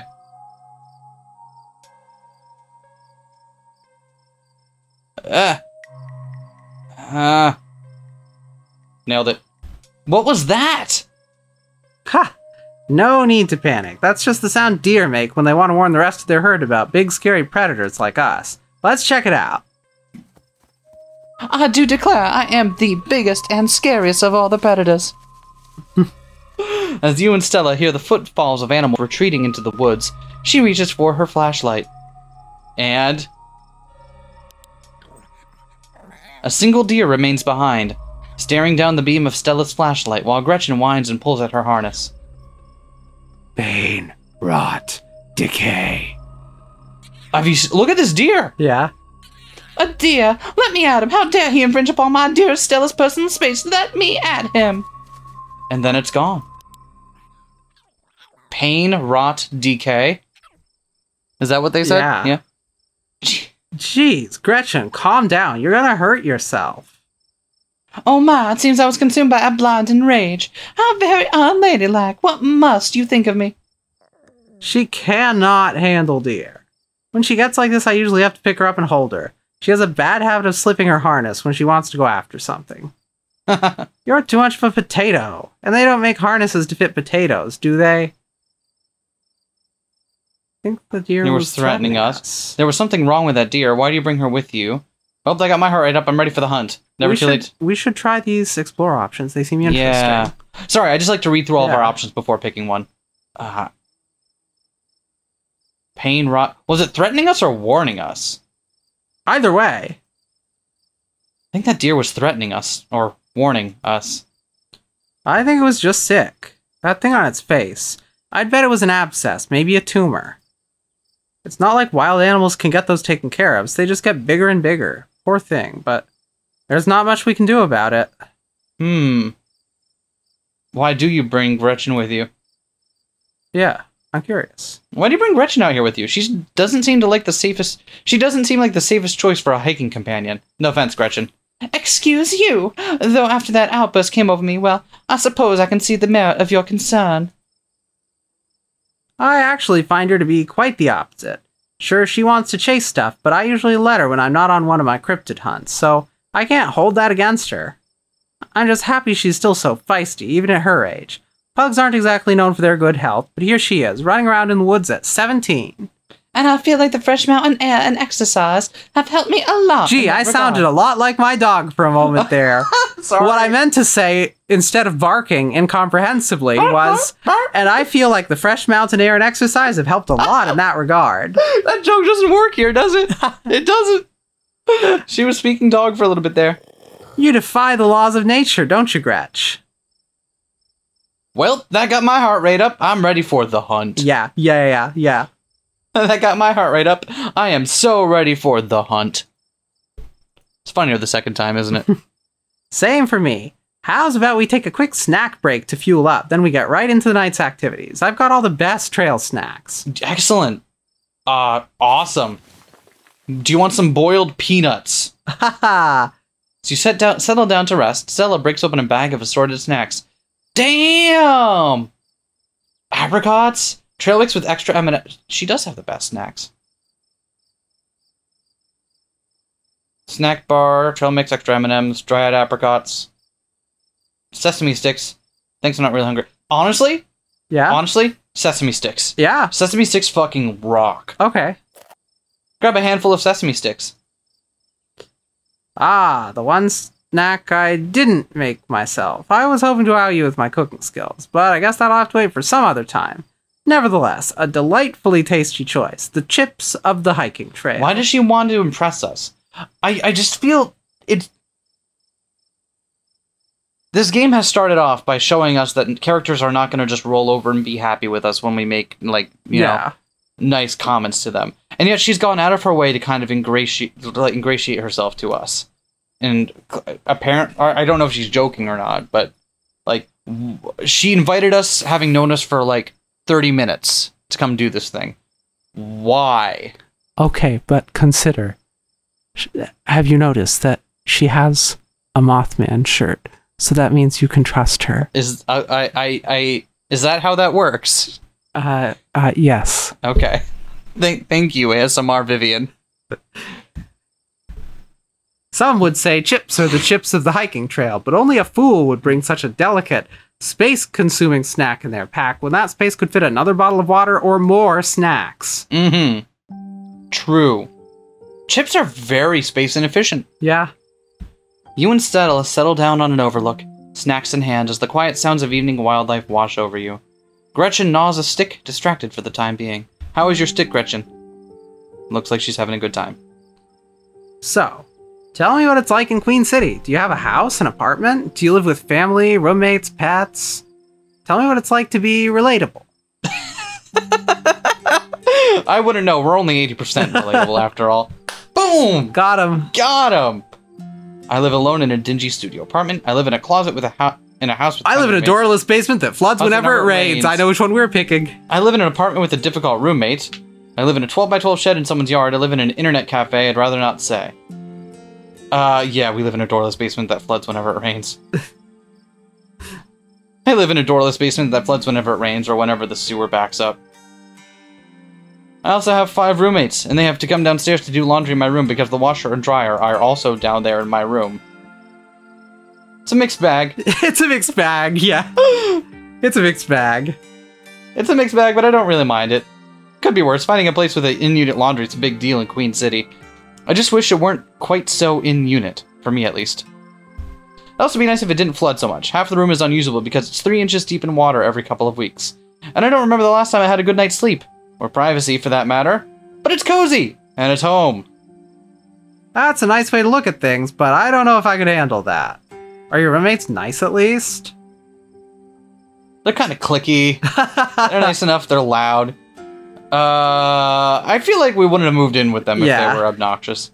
They're nice enough, but it's a tough living situation. I get that. I certainly don't think I could live without any privacy like that. Stella is having the time of her life. Not Stella. Who? Gretchen. Stella, what are you doing with that stick, Stella? Oh, I'm just playing with the stick while I listen to you. I would believe it if Stella were gnawing on a stick as well, but there's gotta be a better apartment than that in a big city like Queen City. This place has its issues, but it's cheap. Yeah. That's the absolute answer for... Do you know why I picked Queen City? Yeah. Yeah, okay. Yes. Our place. This place has its issues, but it's cheap. Ha! Fair enough. I can't imagine how expensive Queen City is. So, what do you do for a living? I build programmatic ads for a company nobody's ever heard of. Basically. I sell arts and crafts on Etsy. I'm a first-year associate at a big law firm. I'm a streamer. I'm a student. A teacher. In the service industry, I'd rather not say. I'm a streamer. I'm a student. I'm a teacher. I'm a midnight toker. I think streamers close or okay. Programmatic ads. We can do either. Both are true. I do stream, but like the pre-recorded stuff is mostly what we're here for. That doesn't make you not a streamer. I draw an audience of 4 on a good day. That's better than some people. Nope. You're a streamer if you want to be a streamer. Aw, thanks. I'm actually a streamer. Oh, no way. A fellow content creator. I could hear the capital C in that. That's awesome. I knew we had a lot in common, relatable. Someone on Twitter mentioned how they hate the word content because, like, what I do is more than just creating filler between ads. You know? And I'm like, I get that. I hate that the word content is what we use now because it does make it feel like this just nebulous, you know, kind of resource. Featureless, yeah, you know what I mean. All those content, web brand, etc. Yeah, exactly. One of those just hopelessly impersonal words. What sort of streams do you do? I play video games, I do art, I teach people how to cook. Does the scroll wheel work? No. Does it work if you're in the... It does. We should really get a better mouse situation. It's not the mouse situation, it's just how our computer's set up. I mostly just talk to people. We play video games. I mostly stream video games. That's cool. I'll have to check out your channel sometime this week. I won't be streaming this week because I'll be here, but thank you. How do you like it? I used to like it, but now I don't know. You know what? No. Truly, speaking sincerely about the stuff we do on YouTube, I wouldn't trade it for the world. Bam. We've played so many more games than we would have ever gotten to, and I got to experience them all with you. Yeah. So... I wouldn't trade it for the world. Most people I meet tend to raise their eyebrows when I tell them what I do, but I love it. Might not be much, but makes me feel like I'm taking control of my own destiny. Believe me, I can relate. How much can you relate? 75%? I don't think I'd give up what I do for anything. Only 75%, huh? I'll have to try a little harder. But not much harder, but just a little bit harder. A crisp breeze passes over you. What about you? What's your living situation? Gretchen and I live in a little house just outside town. It's actually the house I grew up in, so it has a lot of pleasant memories attached to it, and I'm glad I could keep it in the family. My great-great-grandfather built that house, and he must have done a great job, because it's just as sturdy as it's ever been. Do you live with your parents, or do you live alone? Maybe do you live alone is a little bit more of a... Do you live alone there? Yeah, the place used to belong to my parents, but they're not around anymore, and the holler's a small enough place that other folks don't need roommates. I feel like, oh geez, because they're dead? Oh, because they're dead is the worst thing. That's the worst. Oh geez, I'm so sorry is... Probably the savior. Yeah. Or say nothing. I'd be interested in a run where say nothing got used more often. Just constantly standing there with an impassive silence. No, not constantly, but just knowing when, like, the quiet is okay. Okay, but consider a run where you only speak to the animals and otherwise just stay silent around people. Everyone else. I love it. Oh, geez, I'm so sorry. It's okay, you didn't know. And I done my morning. You don't have to watch your tongue around me or anything. Life goes on. In that case, pulls out a Dead Moms Club jacket. Have you considered joining the Dead Moms Club? Let's see. No, you can. I guess we're both members of the Dead Moms Club. No need to overshare. I have a feeling it'll land better with... We have to commit at this point. Okay. Should we do the Explorer one first? Sure. What were they like? What were they like? Did you get along? They were amazing. Two of the nicest people you'd ever meet, and interesting too. My dad was a bit of a regional legend among hunters and trappers. He was always out in the woods on the trail of something, and we certainly had some interesting dinners because of him. He had to learn how to fend for himself, you see, since his family didn't have much growing up. So he learned how to hunt and trap and got damn good at it. He always made sure I had food and that I knew how to get it if I ever found myself too far from a grocery store. I could make us a pretty good salad with just what's in this clearing if I had to, though it wouldn't exactly taste great. As for my mom, she was a saint. She was the local vet. The lady all the farms in the county knew to call if their animals were in need of something. She was smart as a whip and strong to boot. Turns out pulling calves out of 1,600-pound cows all day is a great way to build muscle. Jesus, yeah. She was gentle, too. Even the smallest mouse would get the proper care in her hands. I'm sure she's most of the reason Gretchen here is one of the oldest dogs I ever met. So yeah, those were my parents. Okay, so hear me out. Yeah?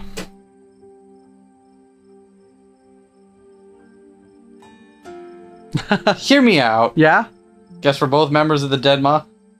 Huh? I guess we're both members of the Dead Moms Club, huh? I guess we are. Safe. How are you holding up? I'm okay. Kay hanging in there, terribly, to be honest. I was glad to see her go. We don't really know much about her. I don't feel much about it. I'd rather not talk about it or say nothing. Maybe I don't feel much about it? I don't know. Because it doesn't seem like we...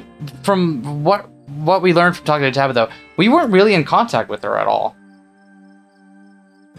From Tabitha's perspective, it looks like we just kind of showed up now that she's dead because we got invited to the funeral. Yeah, I guess so then.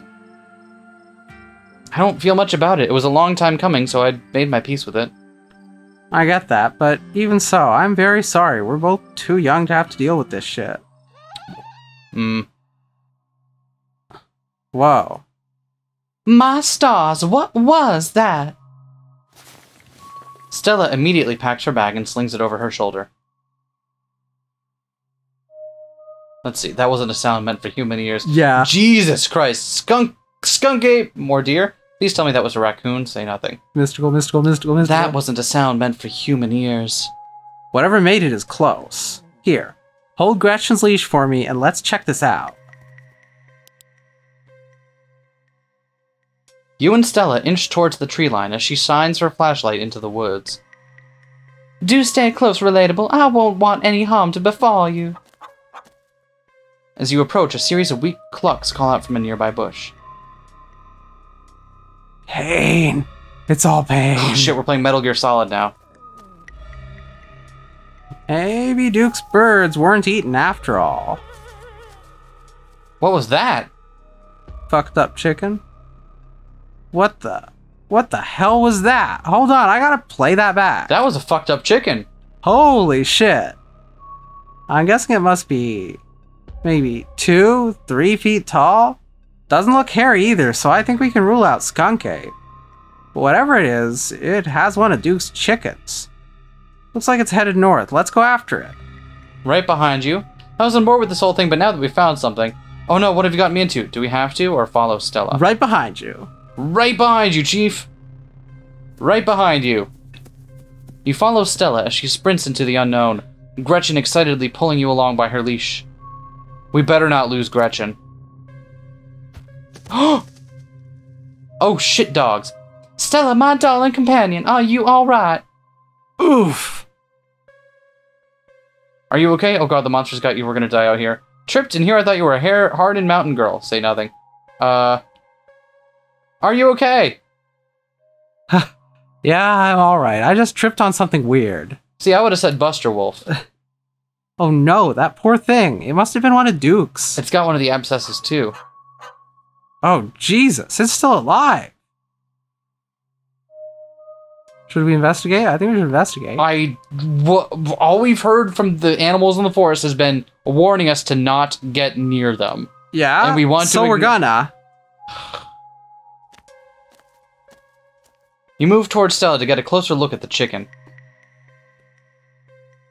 Don't let Gretchen too close. She'll try to take a bite if you don't stop her. I would never. Something about that bird just doesn't smell right. You hold Gretchen's leash close to your chest. She squirms against her harness. Oh yeah, let's get examining. Why am I alive? Its poor little chicken eyes look up at you, glazed over, but still rolling around in their sockets with unfortunate life. Looks like this is what Stella slipped on. The wing is still barely attached, but that seems to be the least of this chicken's concerns. Good God. At first you thought it might have been a tumor, but this is something else. The skin is stretched taut, the growth pulsing beneath. Having investigated to your heart's content, you turn away to give Stella room to film.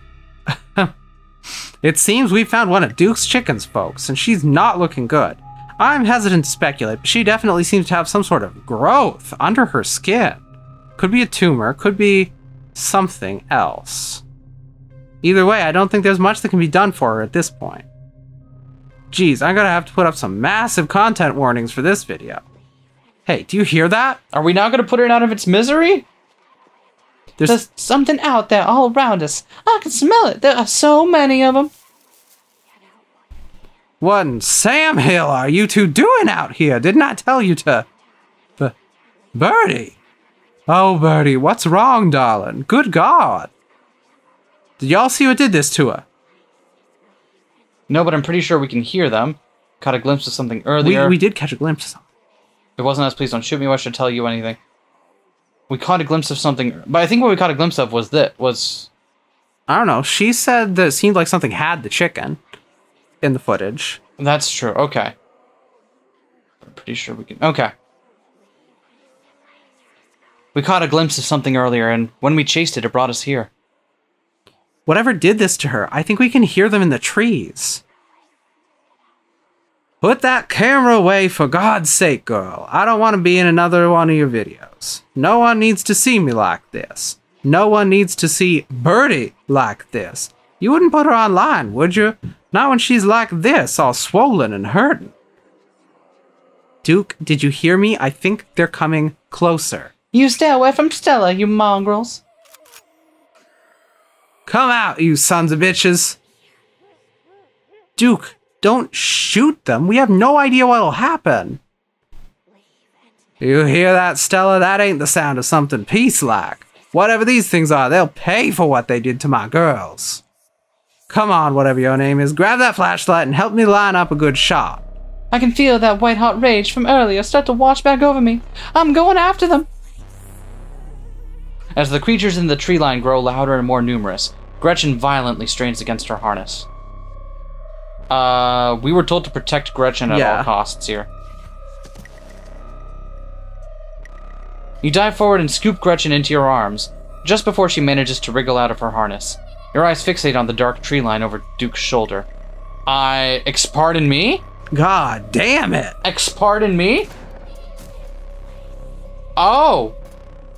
You hear a body hit the ground, and then quiet as the chaos fades, and the sound of nature creep back in. Duke died? Gretchen? Relatable. Duke, are you alright? Woe is me, a postmodern Cassandra. No, we are not doing that. We are not. This is not the time. Or is it? Is it the time? I don't know.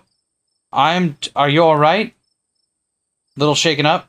We're just a little shaken up. Just a little shaken up. Same.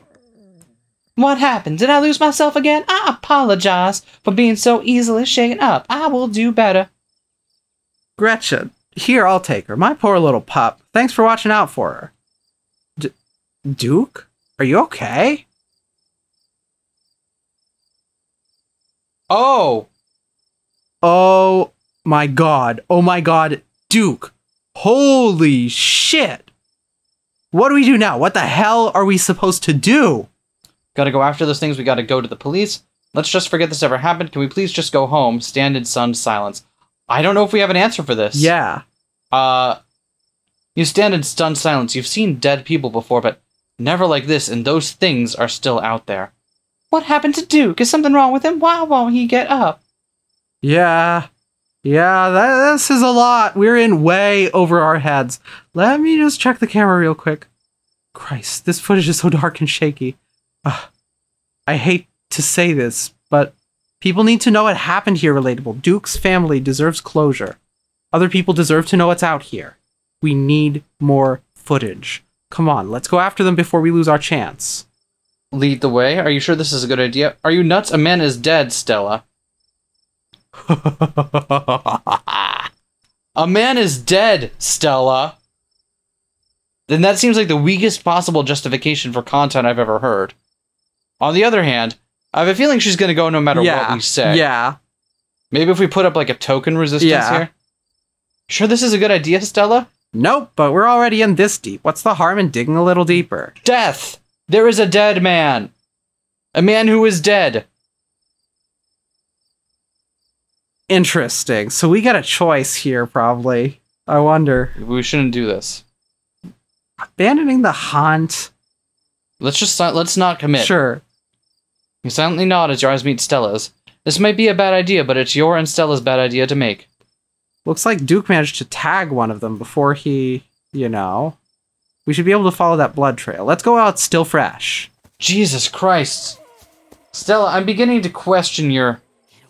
As you and Stella push through the woods, the unearthly sounds once again surround you. Oh god, they're back. Stella, oh god, they're back. Just ignore them. Stella. Oh god, they're back, or just ignore them? Oh god, they're back. God, they're back. I smell something terribly foul in the air. There's a clearing up ahead. We are taking all this remarkably in stride. Stella stops in her tracks a few feet ahead of you. Holy shit, I think I'm gonna be sick. The shrieks pull back into steady whispers as you and Stella stumble upon the putrid bodies of dozens of dead and dying animals. A sinking realization pulls at your gut. This is their nest and you are surrounded. What is this horrible place? We need to get out of here. More of those swellings. All the animals here have them, or had them. They want us to leave, Stella. Why are they attacking us? We need to get out of here. We should have grabbed that shot. They want us to leave. They want us to leave, Stella. We shouldn't be here. We shouldn't have seen any of this. Yeah, you're right. We have enough footage. Let's get the hell away from this nest before things get ugly. What do you mean before things get ugly? A man is dead! Just as you follow Stella in a mad dash through the woods, so too do the unearthly hollers and whispers of the nest. In the highest branches of trees and down on the forest floor, they are all around you, casually keeping pace with your all-out sprint. We're almost there. As you and Stella reach the main road, the cries of the creatures fade back into the sounds of nature. It sounds like they've stopped following us. I certainly can't smell that stench anymore. I should get reception now that we're back on the main road. Let me find my phone so I can call the sheriff. You feel a buzz in your pocket. 6 missed calls from Tabitha, and 13 text messages. Call her, text her that you're okay, text her that she needs to calm down. Yikes, Tabitha's been blowing up my phone. I didn't think Tabitha would be so needy. Whoa, I think I'm in trouble. It's nothing important. Keep it to yourself. We should... Let's just send her a text for now. Do you want to call her? Why don't I try and call? She is our host. You text Tabitha back and tell her to calm down. Your message sits unread. I hit call. You try and call Tabitha back, but it goes straight to voicemail. I thought I hit call. We should definitely work on the mouse situation, I think. Yeah, okay. Whoa, I think I'm in trouble. Perhaps. Or just keep it to ourselves. I don't know.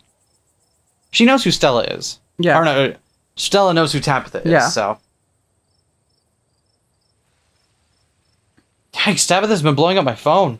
I guess she must be worried about you, but first things first, let's call the police. Stella pulls out her phone and dials. Hello, Earl? It's Stella Richmond. I'm up the mountains on the Asgina Trail. Duke is dead, Earl. Shotgun. It happened right in front of us. There's something in the woods. You gotta hurry. Okay, yeah. Are they really gone? Yeah, I think we're okay, but hurry. Jesus, Earl, who's gonna tell Bo? I guess now we wait. Oh, God. It takes a little while, but eventually a patrol car arrives at the scene. Out of it walk 2 officers, Sheriff Hugby, a friendly older man, and Deputy Franklin, a serious man wearing sunglasses, despite it being the middle of the night. See, right there. Thing jumps out of the woods. Then the shotgun goes off. What, in Sam Hill? Is that some kind of Pillsbury doughboy? Could have been a naked maniac. As the video reveals the creature's nest, Franklin ever so slightly lowers his sunglasses. Or a whole bunch of naked maniacs. What the heck is that? Some sort of crop circle? They killed Duke. Uh-huh. Now we're gonna have to confiscate this camera, Mitch Richmond, if you don't mind. This is evidence. But okay. Let me just turn it off to save the battery. Here you go, Deputy Franklin. We appreciate your... That's you again, sorry. We appreciate your compliance with the law. She better have taken her memory card out of there. Yeah. We'll get a team out in the morning to retrieve the body, but for now, Sheriff Hugby and I... Please, call me Earl. Earl and I will escort you, and... Who are you, exactly? That's relatable. They came into town today for the funeral. Relatable, as in... Tabitha's cousin. Tabitha's cousin, yeah. Damn, didn't think you'd actually show. We'll escort you both back to town. If there's a naked maniac on the loose, it's best you don't walk back on your own. It wasn't a... Never mind. Why aren't you going out there tonight? There's a dead body in the woods. Those things out there could attack someone else. Well, it ain't exactly like old Duke is going anywhere at this point. He'll still be out there in the morning. We only have a skeleton crew at the moment. And Duke will only have a skeleton. It's a perfect match. Monday nights are Deputy Derrickson's bowling nights. We'll be on alert for any more reports of naked maniacs, but retrieving Duke will just have to wait. Now, if you'll kindly step into the vehicle, we can return you safely to your home. Do we have to ride back with you? We can just walk. Those creatures left. We'll be fine. I'm afraid I'm going to have to insist, for your own safety. Stella sighs. Okay, thank you. You can ride up front with me, little lady. That is, if your mama permits. I certainly cannot turn down some extra pets and affection, especially after the ordeal we've all been through tonight. Sure, Earl. You can hold Gretchen on the way back to town.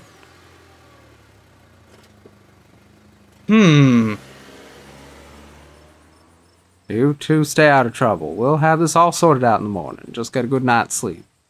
And you, whatever your name was. Relate up IP freely. Fox Mulder remains silent. I don't think we want to piss off a cop. Yeah. Relatable.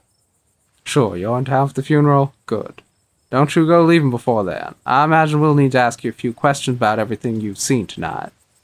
Stella, keep an eye on them for us. Make sure they don't get into any more trouble. Y'all have a good night now. Bye-bye, Gretchen, and you'll have a lovely evening. If any bugaboos give you trouble, you know how to get in touch. Only 3-digit number in the phone book. And here you are, back in town, far away from the woods, with no one but Stella in sight. Holy shit. Why on earth did you ask them if we could walk back? They seemed a little blasé about everything. Keep an eye on me. Are they for real? Can't say I'm surprised. Why did I ever agree to go in the woods with you? How are you holding up? Say nothing. I'm curious about that explorer option, huh? We don't mind me asking, but why on earth did you ask them if we could walk back? That's a fair question. I've just had some bad experiences with cars. I don't know how to drive them, and I don't like getting into them unless it's literally a question of life or death. Which I guess tonight was. Sorry if I weirded you out. God, what a night. Keep an eye on me? Are they for real? And how are you holding up? They also seemed a little blasé about everything, huh? It seems pretty weird. They sure seemed a little blasé about a man's death. I can't believe they're waiting until the morning to even start looking for him. Who knows what those things are doing to his body right now? I believe they were well-intentioned, if in over their heads. And what's worse is I think they implied that you're a suspect, even after we showed them all that footage. Even the nest. The truth will get out. They have to pin it on somebody. I'm screwed. Remain silent. Truth will get out, I hope. I don't know. Are we living in the Ace Attorney universe? I hope the truth will get out. I'm screwed. The truth will get out. Truth will get out. Even if they don't believe that footage, those things are out there in the woods. Something's telling me they're not going away. Yeah, no kidding. It's okay. I'm not going to let anything bad happen to you. Aw. No, well, though I have little understanding of police work. I was there. I filmed the whole thing. At the very least, it'll never hold up in court. And I won't get to that point either, because we're going to do a little investigating of our own. We've got to find out more about those things. If we can get clearer footage, or better yet, trap one of them, there's no way they can blame you for what happened. Wait, so the hook for this week is that we can't leave town because we're now a suspect in a murder, and we have to get video footage of a cryptid in order to prove our innocence? Yeah, this slaps. This is great. The library doesn't open for a while, but I've read every book on cryptids they have and never come across anything like this. There is someone in town who might have some useful information. Her place isn't far. We should head over now before it gets any later. Let's do it. Sure, why not? Let's keep the timer going. I should check on Tabitha. You can walk to your friend's mom. We're going to bed. Screw this, I'm out. We should probably check on Tabitha. Yeah. I should probably check on Tabitha. My friend's place is on the way back, and stopping by shouldn't take long. You sure you don't want to stop in first? I know I wouldn't want to head back up that mountain road by myself after everything that's happened tonight. That's fair. That's fair. All right. Well, when you put it like that, sure, let's do it. Awesome, let's go. I'm glad you're sticking it out with us. It's always so nice to have an extra companion. I like Gretchen. I hope she's still awake. There's something foul creeping up behind us. Relatable. Jesus! You and Stella turn to see a shadowy figure staring at you from across the road. You didn't hear it approach. Welcome home. I'm not a big fan of Coheed and Cambria, but thank you. Wherever this is, its presence has chilled you to your soul. Before you can respond, the door behind you swings open, and an older woman stands in the entryway. Go home, Wayne. I can't help you tonight. You look back and the figure is already gone, disappeared into the shadows of the night. Was that Wayne? I'm sorry about that, Stella. Some people just can't be helped. What brings you out here so late? Good God, what is up with Wayne? Wayne!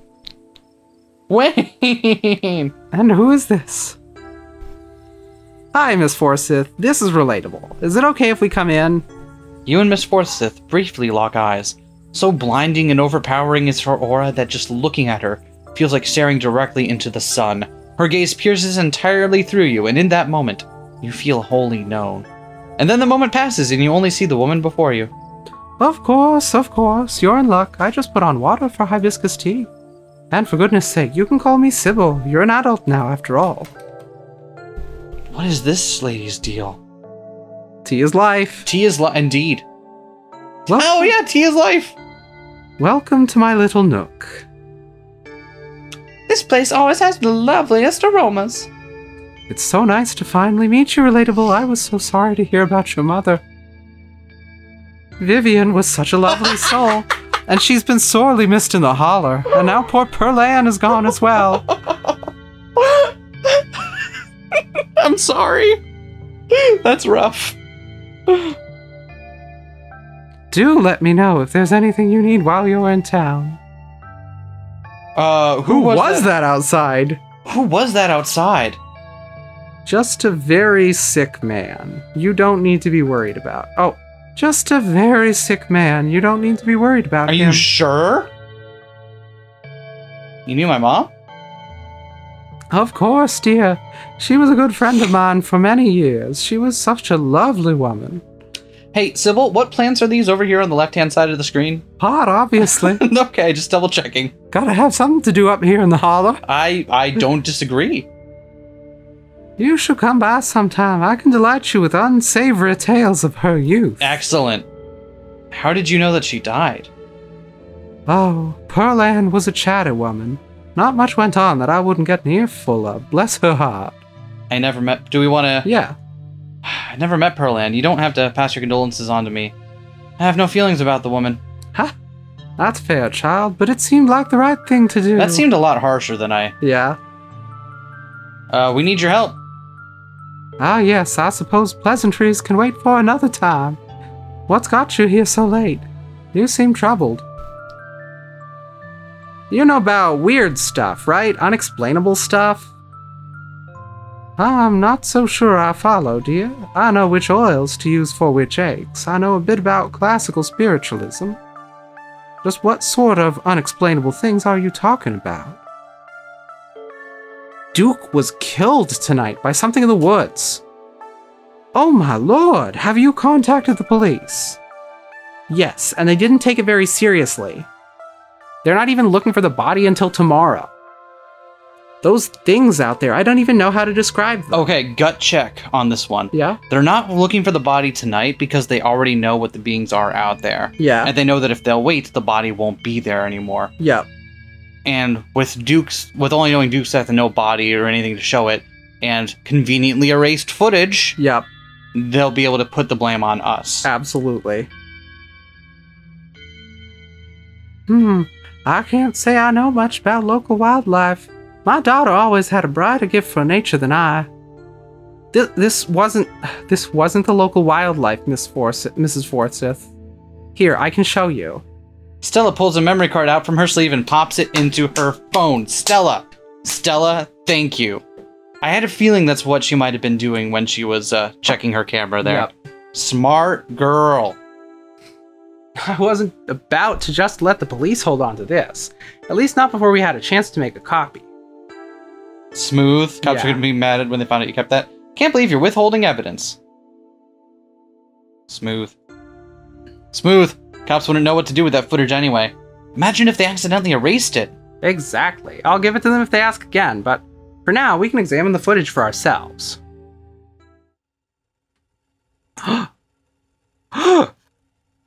Where was this?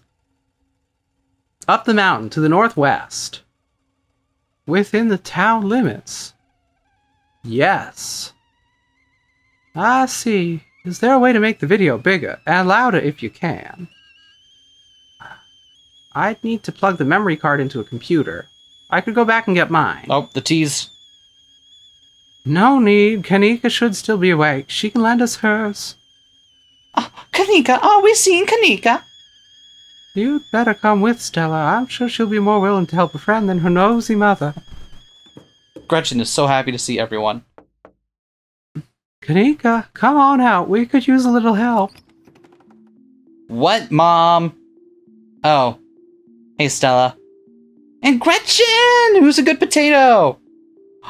Kanika, is it me? Am I the good potato? I most certainly hope I am. And a stranger. What are you doing in my house? I think, yeah, relating ourselves to Stella is probably going to help here. I was helping Stella film a video in the woods and something terrible happened.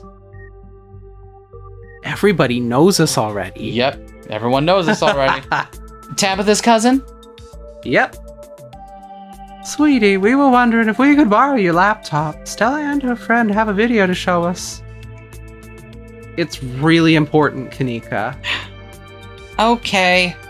My room's a mess. I'll just bring it out there.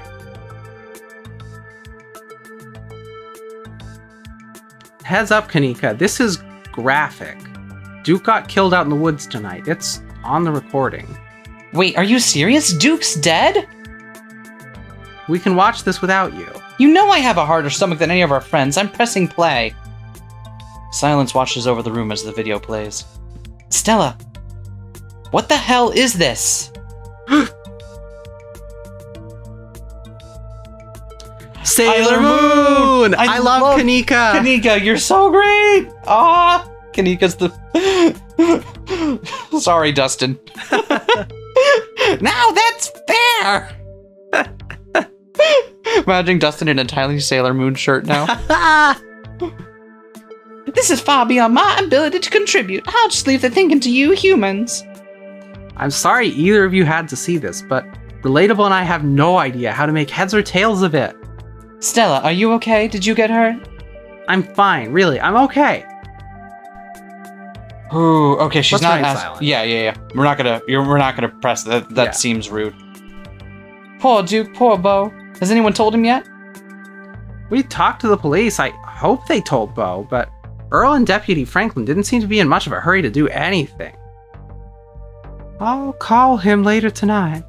But for now, we have something far more serious to discuss. What happened in the woods? We weren't supposed to see any of that. I see a mystical option, I click a mystical option. Except for that one time you decided not to. Yeah, that's fair. I agree, those things are still out there, more serious than a man's death. I didn't like Duke anyways. If there's anything about rules, it's that none of them are to be applied 100% of the time. Except for this one. Whatever happened in the woods, we weren't supposed to see any of that. You're not wrong. Those things, my grandmother called them ditchlings. They are a terrible omen, a sign of great suffering and destruction to come. Mom, come on, whatever's doing this is serious. Stop scaring Stella and Relatable with all this Talipo crap? I don't know what that... A man just died, have some respect. Kanika, sweetie, let your mother talk. The creatures themselves are harmless to people, despite that grisly scene in the woods. How can you say that? Duke is dead. An unfortunate accident and nothing more. Just as birds flock before a storm, the ditchlings congregate when tragedy is soon to fall. To see one is to be cursed by fate. To see so many in one place is... Sybil holds her silence. Jesus, Mom, they've clearly had a rough night. They don't need this... It's okay, Kanika. This is helpful. Stella, whatever these things are, they aren't magic. We can't rule that out, not after what we saw. but fine, let's focus on what we know. Whatever they are, they're doing something to these animals.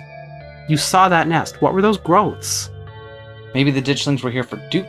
Talk to animals and mystical. Sybil is right about these things. They were clearly warning us. Yeah, we see one with both options. Yep. We have to. Kanika has a point, Stella. Don't buy into this magic nonsense. Maybe they're making more of themselves. Whatever it is, it's not good. Sybil is right about these things. They were clearly warning us. I have to agree with Sybil. I could clearly hear them telling us that this place is cursed, and to get out while we still can. Spooky stuff. Wait, are you serious? I couldn't make out anything. It was all just garbled whispering to me. Yeah, don't worry about that. How interesting. Are you sure you're not just subconsciously rewriting your memories to match my mom's theories? Even if we were to assume, for a moment, that you and my mom are right, I'd still want to know what they were doing in the woods. Maybe what we're seeing here is some sort of parasitic larval stage, part of their life cycle. But I don't want to jump to any conclusions about something this out there. Not without doing some research or talking to a biologist. I see we've found our Scully. Excellent! Welcome to the team, Scully. I'm sure there's a rational explanation that'll clear all this up. Nice to meet you, Scully. I'm Mulder. Oh dear, I'd forgotten entirely about the tea I put on. Let me fix you up a couple of cups. It'll help soothe your nerves. I don't know, it's getting late and I should let Relatable get some rest. Yeah, if it's herbal tea, it's fine. I ran them ragged today with all the hiking and running through the woods in terror. I can keep going, I'm still wired. Yeah. I'm ready to pass out. It was nice meeting you, though. You don't have to leave on my account. Thank God that this miserable night finally ended. I'm tired as shit. I can keep going, I'm still wired. Yeah. I can stay out, I'm still wired from everything that happened. Okay, maybe it's that I'm eager to get home and start doing some research. I'll ask around on my usual forums to see if anyone has information on ditchlings. Is that what you called them? That's right. You go on home now and do try to get some rest. Don't stay up all night on the online. Let me get you some of my house-made peppermint tea to go. It really does wonders to soothe the soul. She's got a bunch of, like, you know, consumer-grade paper cups and lids ready to go, just in case. Yeah. Bye, Stella. I'll see you tomorrow, okay? And call me if you need to talk. Thanks, Kanika. I'll see ya. Bye, Relatable. This game is good. This is really good. This game is awesome, and I can only assume that our playthrough is vastly different. Or if not vastly, I don't want to like overstate anything, but like I can only assume that our playthrough is very different from anyone else's. From so far, I get the feeling that the choice architecture is going to be very much the sort of little branches to tell the same story type thing. Yeah. Which not that I'm knocking it. No, not at all. Just being like analyzing the structure of what's going on. Although, that's got to be. I do wonder if those will start snowballing later on. Like, I'm sure over the course of however many, like, because we're here for a full week, right? Yeah. Over the course of a week, I can only assume the way we develop our relationships will lead to different scenes with different people. Yeah, possibly. Yeah. It's excellent ice still warm, though with the nights getting chillier, warm will probably be best. Helps wake up the bones. Be careful out there, both of you. Sybil turns and closes the door behind her. What an unfortunately short visit. Alrighty, let's head back home. My home, I mean. And here we are. You're welcome to stay the night if you want. We gotta check on Tabitha. Yeah. Unfortunately. Thanks, I'm terrified of being left. Not that I would not, in any other situation, but Tabitha is clearly worried about us. Yeah. I should probably head back and check on Tabitha. That's sweet of you. Are you sure you're okay heading back up that mountain alone? I'm more terrified of Tabitha than those things in the woods. Sybil said those things were harmless. On second thought.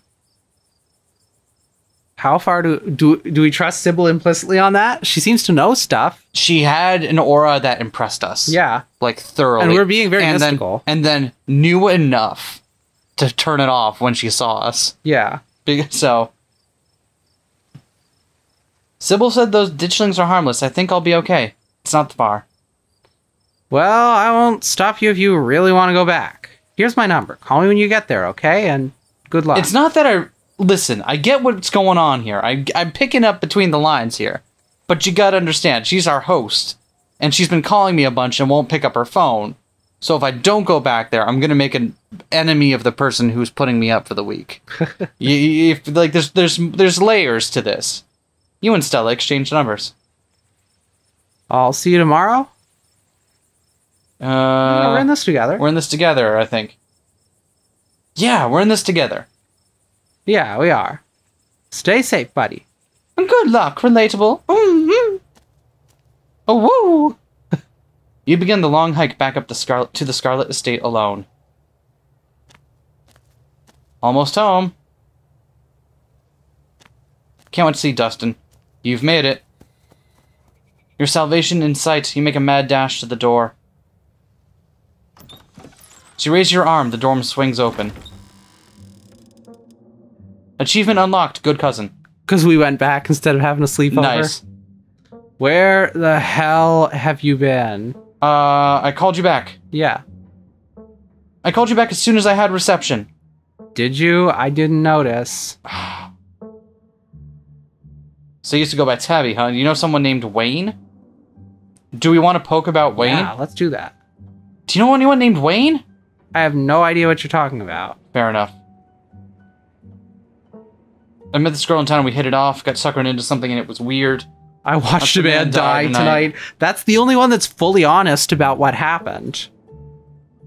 I went into the woods with this girl I met to find some cryptids, and it ended with us watching a man die.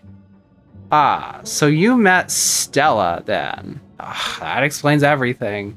And she's gotten you all worked up. We watched a man die, Tabitha. I'm going to bed. I'll see you tomorrow. Okay, good night. I need to leave this town as fast as possible.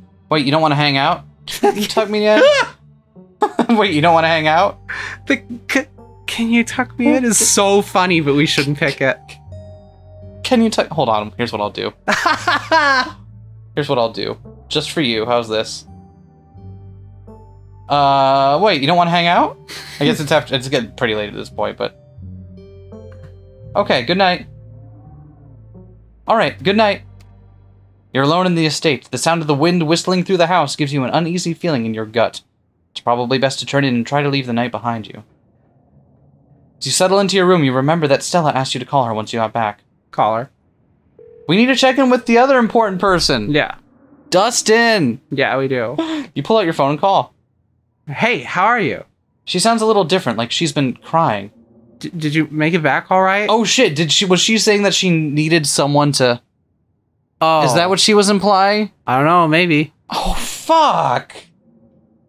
I'm so bad at reading people. I think it was meant to be ambiguous. Yep. I bet either way somebody would have been upset. Yep. Make it back all right? Yeah, how are you? Yeah, I'm all right. How are you? Totally fine. I mean, as fine as I could be, I guess. You don't have to worry about me. Go get some Z's, okay? I'll see you tomorrow. From the relative safety of this uncomfortable bed, the events of the past evening seemed like something that happened to someone else. Though you can still clearly picture the terror you felt in those moments. For now, you're safe and you're warm.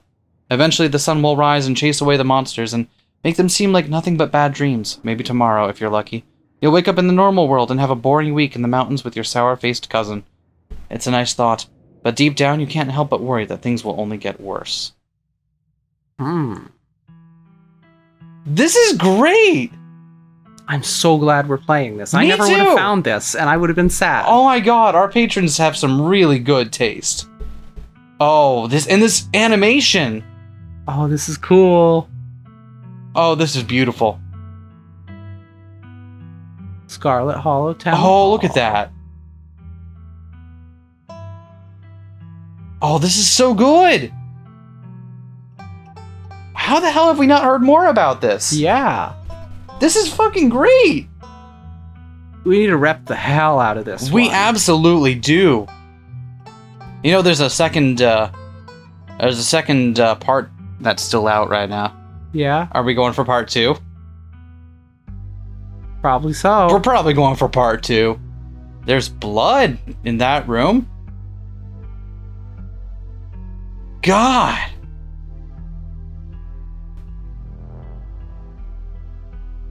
I can't wait to play more of this. This is... And seriously, go pick this up for yourselves as well. This is... we got this on Steam where it's in early access. The first 2 chapters are the ones that are out right now, and judging from how this game is played out, I imagine that if you play it through yourself, you'll get some very different stuff than what we did. Oh, yeah. So, do go support this game, give it a try, because this is great.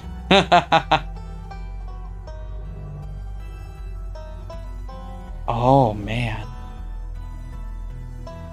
I can't tell if this is actually like 3D modeled with some, or if it's just 2D used very cleverly. That's a very locked door. That's a very locked door that is no longer locked. Keep telling you that building is not up to code anymore. Scarlet Hollow. Just now realizing we chose between Duke and Gretchen, and we chose the dog. Thank you again to all of our patrons for supporting us for another month. Your support means a whole lot to us, and we're thankful that you enjoy the stuff we do. We wanted to give a special super thanks shout out to the people in our I'm Jacked In tier, including Alice Demore, Alyssa Clarkson, Breon B, Carlos David Barrera, Chaplin, Frosty Dragon, Lupine Pariah, Mercury Rose, Raina, Snow Flurry, The Fighting Doll, and Wheel Baron. If you would like to support us on Patreon, anyone who supports us at any tier gets access to a handful of exclusive episodes we put up on our Patreon before they get made available to the main channel. And you also get to vote on the creator we play each month for the special featured indie creator, which is what this episode was part of. Our patrons voted on this episode. And all the money we get from our Patreon goes back into making the channel bigger and better. So thank you, and have a great month. Yeah. Or an okay month. I don't want you to feel pressured to feeling like great if you're not into it. You know, just do what you got to do. You know? Don't let us put that weight on you.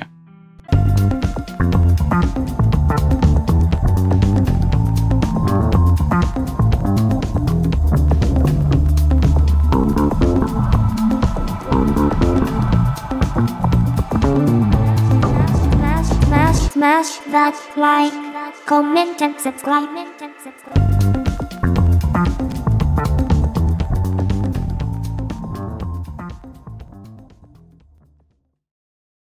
Can you tuck me in? Are you serious? Tuck you in? No, go to sleep. I'll get Dustin to tuck me in.